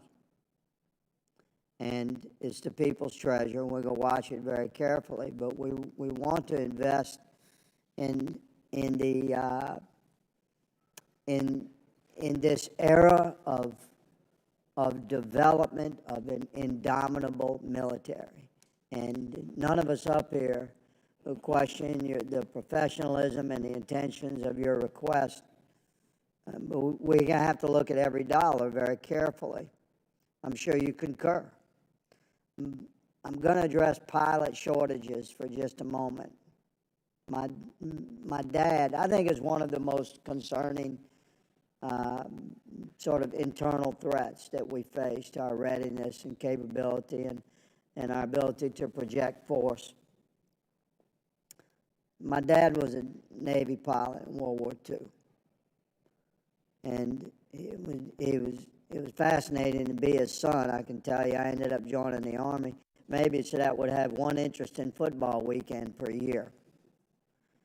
But the challenges that the Navy and the Marine Corps face across the spectrum, just pilot retention and qualified pilots staying in uniform. I commend what's being done, but I ask, is the Navy and the Marine Corps addressing the culture within the pilot realm that pulls these guys out where they leave the uniform of the United States Navy or Marine Corps and put on a uniform of Delta or United? Well, sir, I can tell you that we're in a pretty good place on our pilot retention. We're paying them a pretty handsome bonus to stay, and they want to be Marines. They signed up to fly tactical aircraft. That's what I like to hear. But there is a draw by the commercial industry to pull them away, paying them an exorbitant salary. And so we're always time has struggling. expired. Thank you, gentlemen. Thank you, Mr. Chairman. Mr. Sorensen, you're recognized for 5 minutes. Thank you, Mr. Chairman. I'd like to welcome Secretary Cow, Admiral Caudle, and General Smith for being here in committee. I am honored to be the only professional meteorologist serving in the Congress. Before the people elected me to serve them, I served in a different way. As a broadcast meteorologist, telling the moms and dads when to go in the basement for a tornado or when to stay off the roads for a blizzard. But that job set me up to be able to do this job today. I would never have been successful in my previous career if I didn't have the weather modeling data that was accurate. Here on the Armed Services Committee, I now look at weather through a national security lens. I'll never forget the chance that I had meeting sailors in Norfolk, Virginia on the USS Abraham Lincoln in 2017. Navy meteorologists who are forecasting not tornadoes and blizzards, but rather keeping our warfighters safe by keeping the most important Americans away from the worst storms. So in your witness statement, Admiral Caudle, you mentioned that the Navy has surpassed its recruiting goal. Can you share whether you surpassed your recruiting goal for the Navy weather enterprise, including meteorology, oceanography, and orographer mates? Sir, they're not on my radar that we're behind there, so I'm assuming that we're on plan. I can go look at those exact numbers, but I can guarantee you that no one values it more than me. And across the whole spectrum, it is part of our warfighting apparatus. It's so much more than just weather, as you know. Right. It's about the ocean, it's about space, it's about precision navigation and precise navigation timing. So all of this is all tied into that career field. So you have my commitment to make sure if I'm deficient there, I will get back to you on those numbers. Because there's so much that we don't yet know. There are so many discoveries that we're going to need scientists and folks to advance our understanding of meteorology. I fought hard to ensure that the DoD reversed its decision last year to cut critical satellite weather data to NOAA. Degradation in NOAA's data makes forecasting more difficult, and that directly hurts our military readiness. The Naval Meteorology and Oceanography Command relies on NOAA data, and our warfighters rely on both the Navy and NOAA to execute missions safely. To my next question, to the Admiral and also to Secretary Cow, can you speak briefly about the importance of METOC and how the Navy partners with NOAA to ensure vital forecasting for our troops? Well, I mean, it goes to safety of ship, it goes to planned operations, it goes to when we replenish, our ships, it goes to modeling acoustic data for sound velocity profiles, it goes for how our weapons perform, it goes to how we do intelligence, surveillance and reconnaissance. It's inherently, because it's part of the Earth, it goes again, how we do P&T. All of that's tied into the METOC portfolio. So I value it greatly. The command there at Stennis, I value greatly, and how it actually, we actually field that and build those communities of practice in the NAV I4 community of practice is part of something I hold very dear. Thank you, Admiral. And Congressman, every year at the United States Naval Academy, there's a handful of billets for the meteorology and oceanography majors. So it's a very coveted ability for them to compete for that billet, those 5 billets, to go into that specialty field. And like the Admiral said, I mean, everything revolves around the weather. I mean, we don't want an amphibious landing. Again, unfortunately, history has shown what happens when you don't guess where the tide changes are. And also, we can't lose ships that are sailing into harm's way also. I mean, we need to avoid ships. We do sorties all the time, and that's thanks to the meteorology community, sir. And we can't just use what we have learned in the past. How important is it that we do focus on how our climate is changing? Sir, we know always need, the climate is always changing. I mean, it's constantly changing, and again, that's why we need meteorologists to tell us where to go and when the best time to strike is. I mean, again, in special operations, we need to make sure that we're not doing during full moon and during a major storm, and so we need to be able to insert our people in quickly and safely. So I would just add one additional thing. I normally don't jump back in like this, but it's also very important for unmanned. And so, our unmanned autonomous vehicles out there, UAVs, and understand the weather they're incurring and modeling that and knowing how to employ them effectively. So it's inherently tied to unmanned. Last question to Mr. Secretary. How closely do you work with NOAA to make sure that we're working together? As of right now, sir, I can't answer that question, but I know in the past I've worked very closely with NOAA for everything from searching from the bottom of the ocean for like John F. Kennedy Jr. and his wife. The gentleman's time I'd love to be has part of that expired. partnership. Yes, sir. Thank you, Mr. Chairman. Davis, you're recognized for 5 minutes. Thank you so much, Mr. Chair, and to the ranking member, and to the witnesses who are here today. Marine Corps Air Station Cherry Point continues to reach new heights.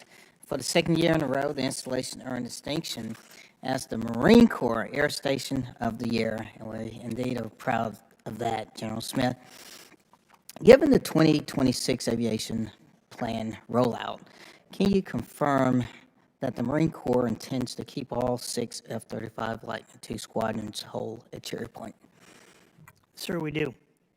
Okay, thank you so much. Shifting gears, I've heard from so many in Eastern North Carolina, which this has been a topic that's been ongoing for years, and that's the victims of toxic water contamination at Camp Lejeune. I've continued to hear from families. The Wilson family have shared their story, how it impacts the entire family. And literally, we've seen people who've already now died. Acting Secretary Cow, 2,635 lawsuits been filed with the U.S. District Court of the Eastern District, North Carolina, and only 400 settlements have gone through. What is the department's plan of action? And that may include any interagency cooperation with DOJ. Would love to hear from you in terms of what's the plan for these families.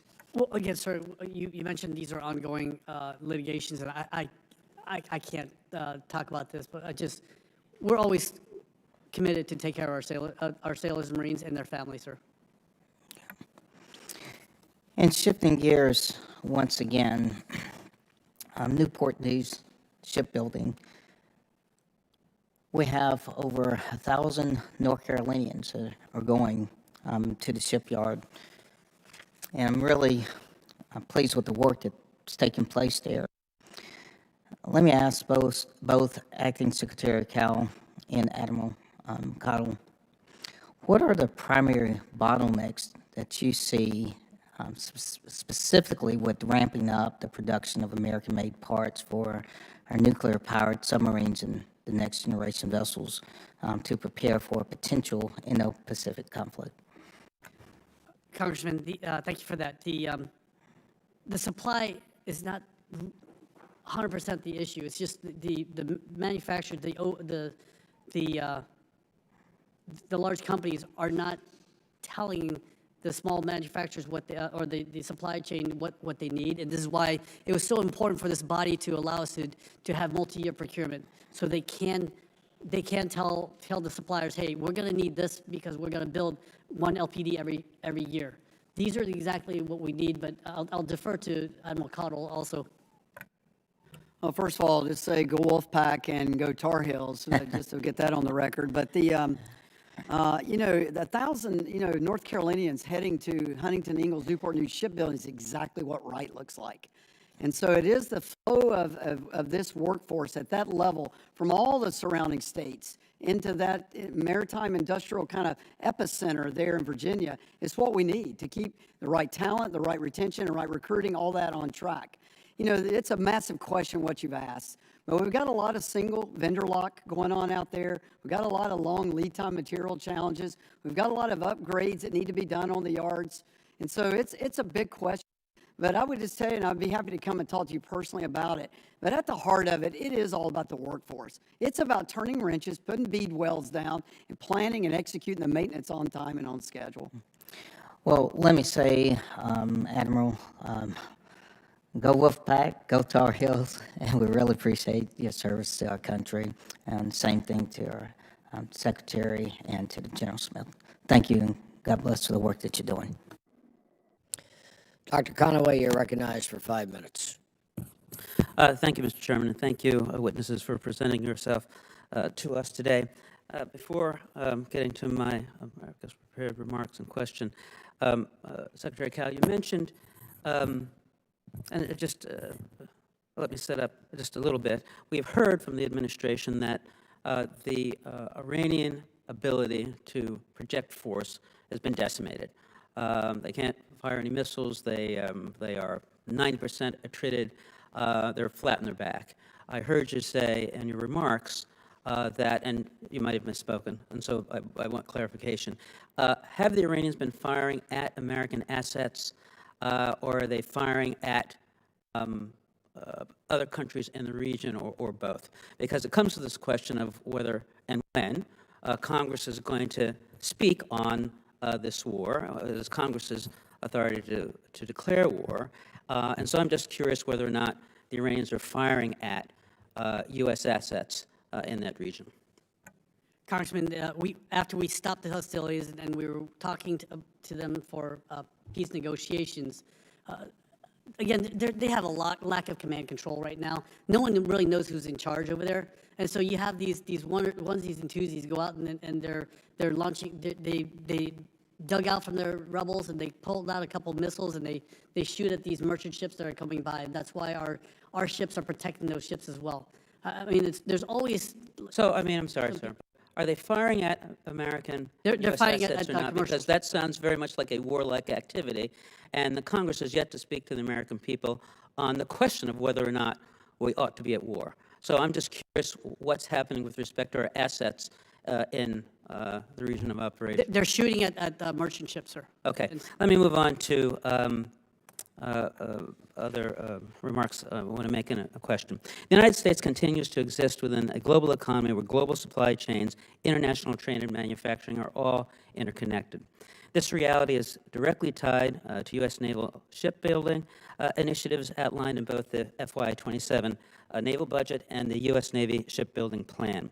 Specifically, the U.S. Navy Shipbuilding Plan released in May 2026 emphasizes the need to revitalize our industrial base in order to comply with the President's executive order. The U.S. manufacturing base has holistically been in decline since 1979, and both military and commercial shipbuilding have declined alongside it. This long-term erosion, compounded by the administration's cuts to the Department of Labor and the Department of Education, has weakened the domestic workforce and reduced access to critical education and training pipelines.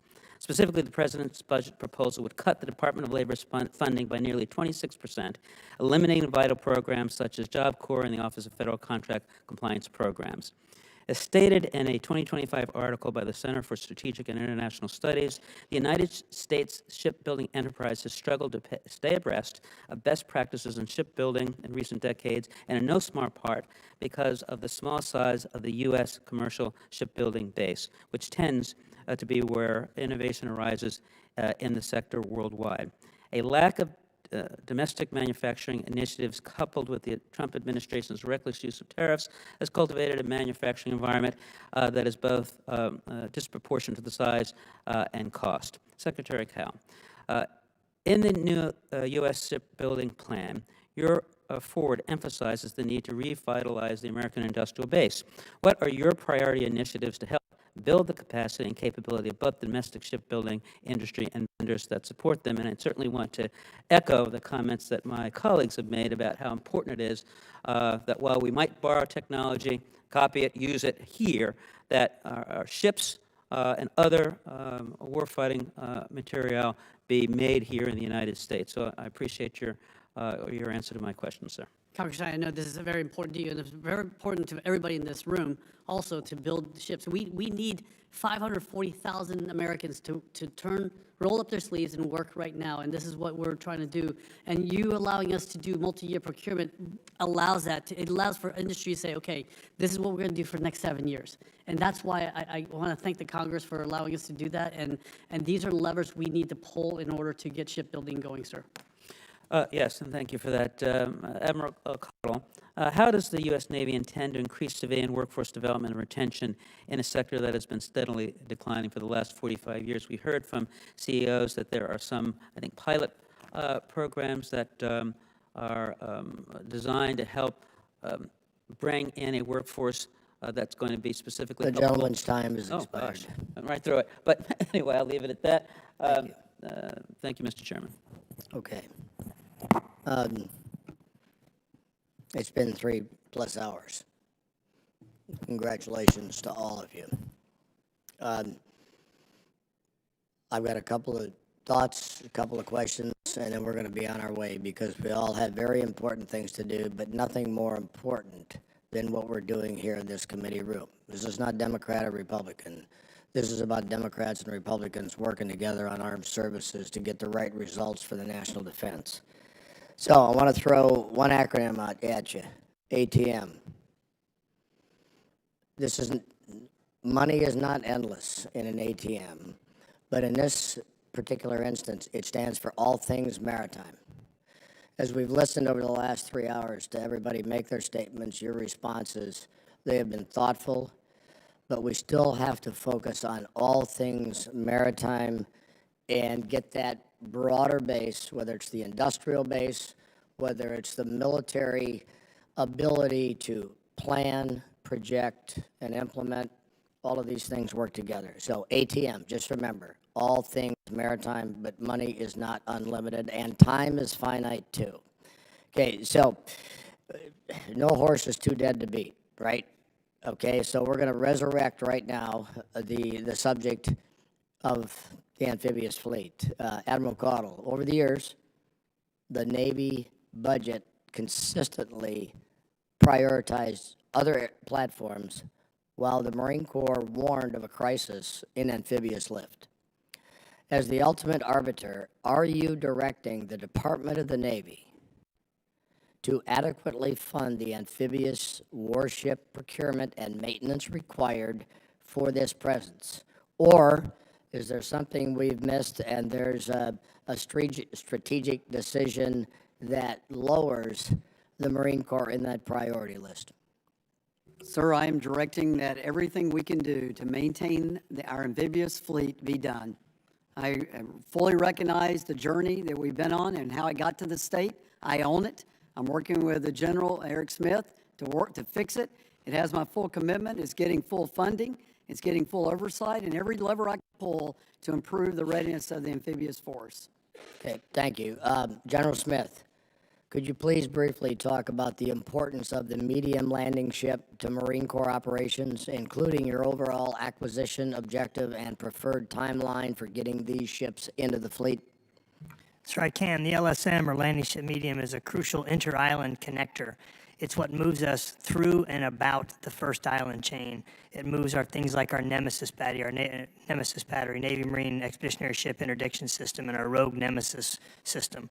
So the number is to be decided. You know, it's about 30, give or take, but we're still determining those numbers. But it's designed to move those units about and through the first island chain to be a limited target, to be disaggregated, and to reaggregate forces in order to move throughout that first island chain and to sustain themselves, to move munitions batteries, munitions supplies, and to move Marines. Thank you. Mr. Secretary, it's great to see you here. I agree with the Commandant's belief that the LSM is critical to the Marine Corps warfighting mission, which is why I think it's imperative that the Navy does everything it can to get as many ships delivered as quickly as possible. That requires sufficient funding, as we know, to fully utilize the production capacity of LSM shipbuilders, including Fincantieri Marinette Marine, which is able to construct 4 LSMs per year. I was up at their facilities not that long ago, and it's quite impressive. What are your plans for resourcing the LSM program to meet the 4-ship per year target and maintain the shipbuilding workforce, a majority of which commute from my district into Tony Weed's district to go to work? Congressman, we have that in our budget this year. That's why, you know, it's so imperative that we pass this bill, sir, because, you know, time is of the essence, and these ships are not going to build themselves. We need to be able to tell industry, this is what we want, and we're going to lock in the design and then move forward from there, sir. Okay. And I want to leave you. If I could add just 2 things that I think are important to that question is proven design. So it's this LST 100. We're using a Damon design, and for the first time, the Navy's actually going to use a vessel construction manager for the oversight of that build. So both of those are things that are going to get that delivered on time. Great, thank you. Well, and to close this out, you know what the term shell game? Okay, well, I would suggest to you, if you look at it, potentially we've been playing a hull game for too long. It's time for the hull game to end and the ships to be built, deployed to the fight, to humanitarian assistance, disaster relief, which is a lot of what our MUs do when they're not in the fight, but it's that worldwide presence that our amphibious-ready fleet shows the world that we're serious about what we do. We just need the seriousness to result in ships that are floating and Marines that are aboard. And with that, unless there's anything else, this hearing is adjourned. I thank everybody for your time and your patience.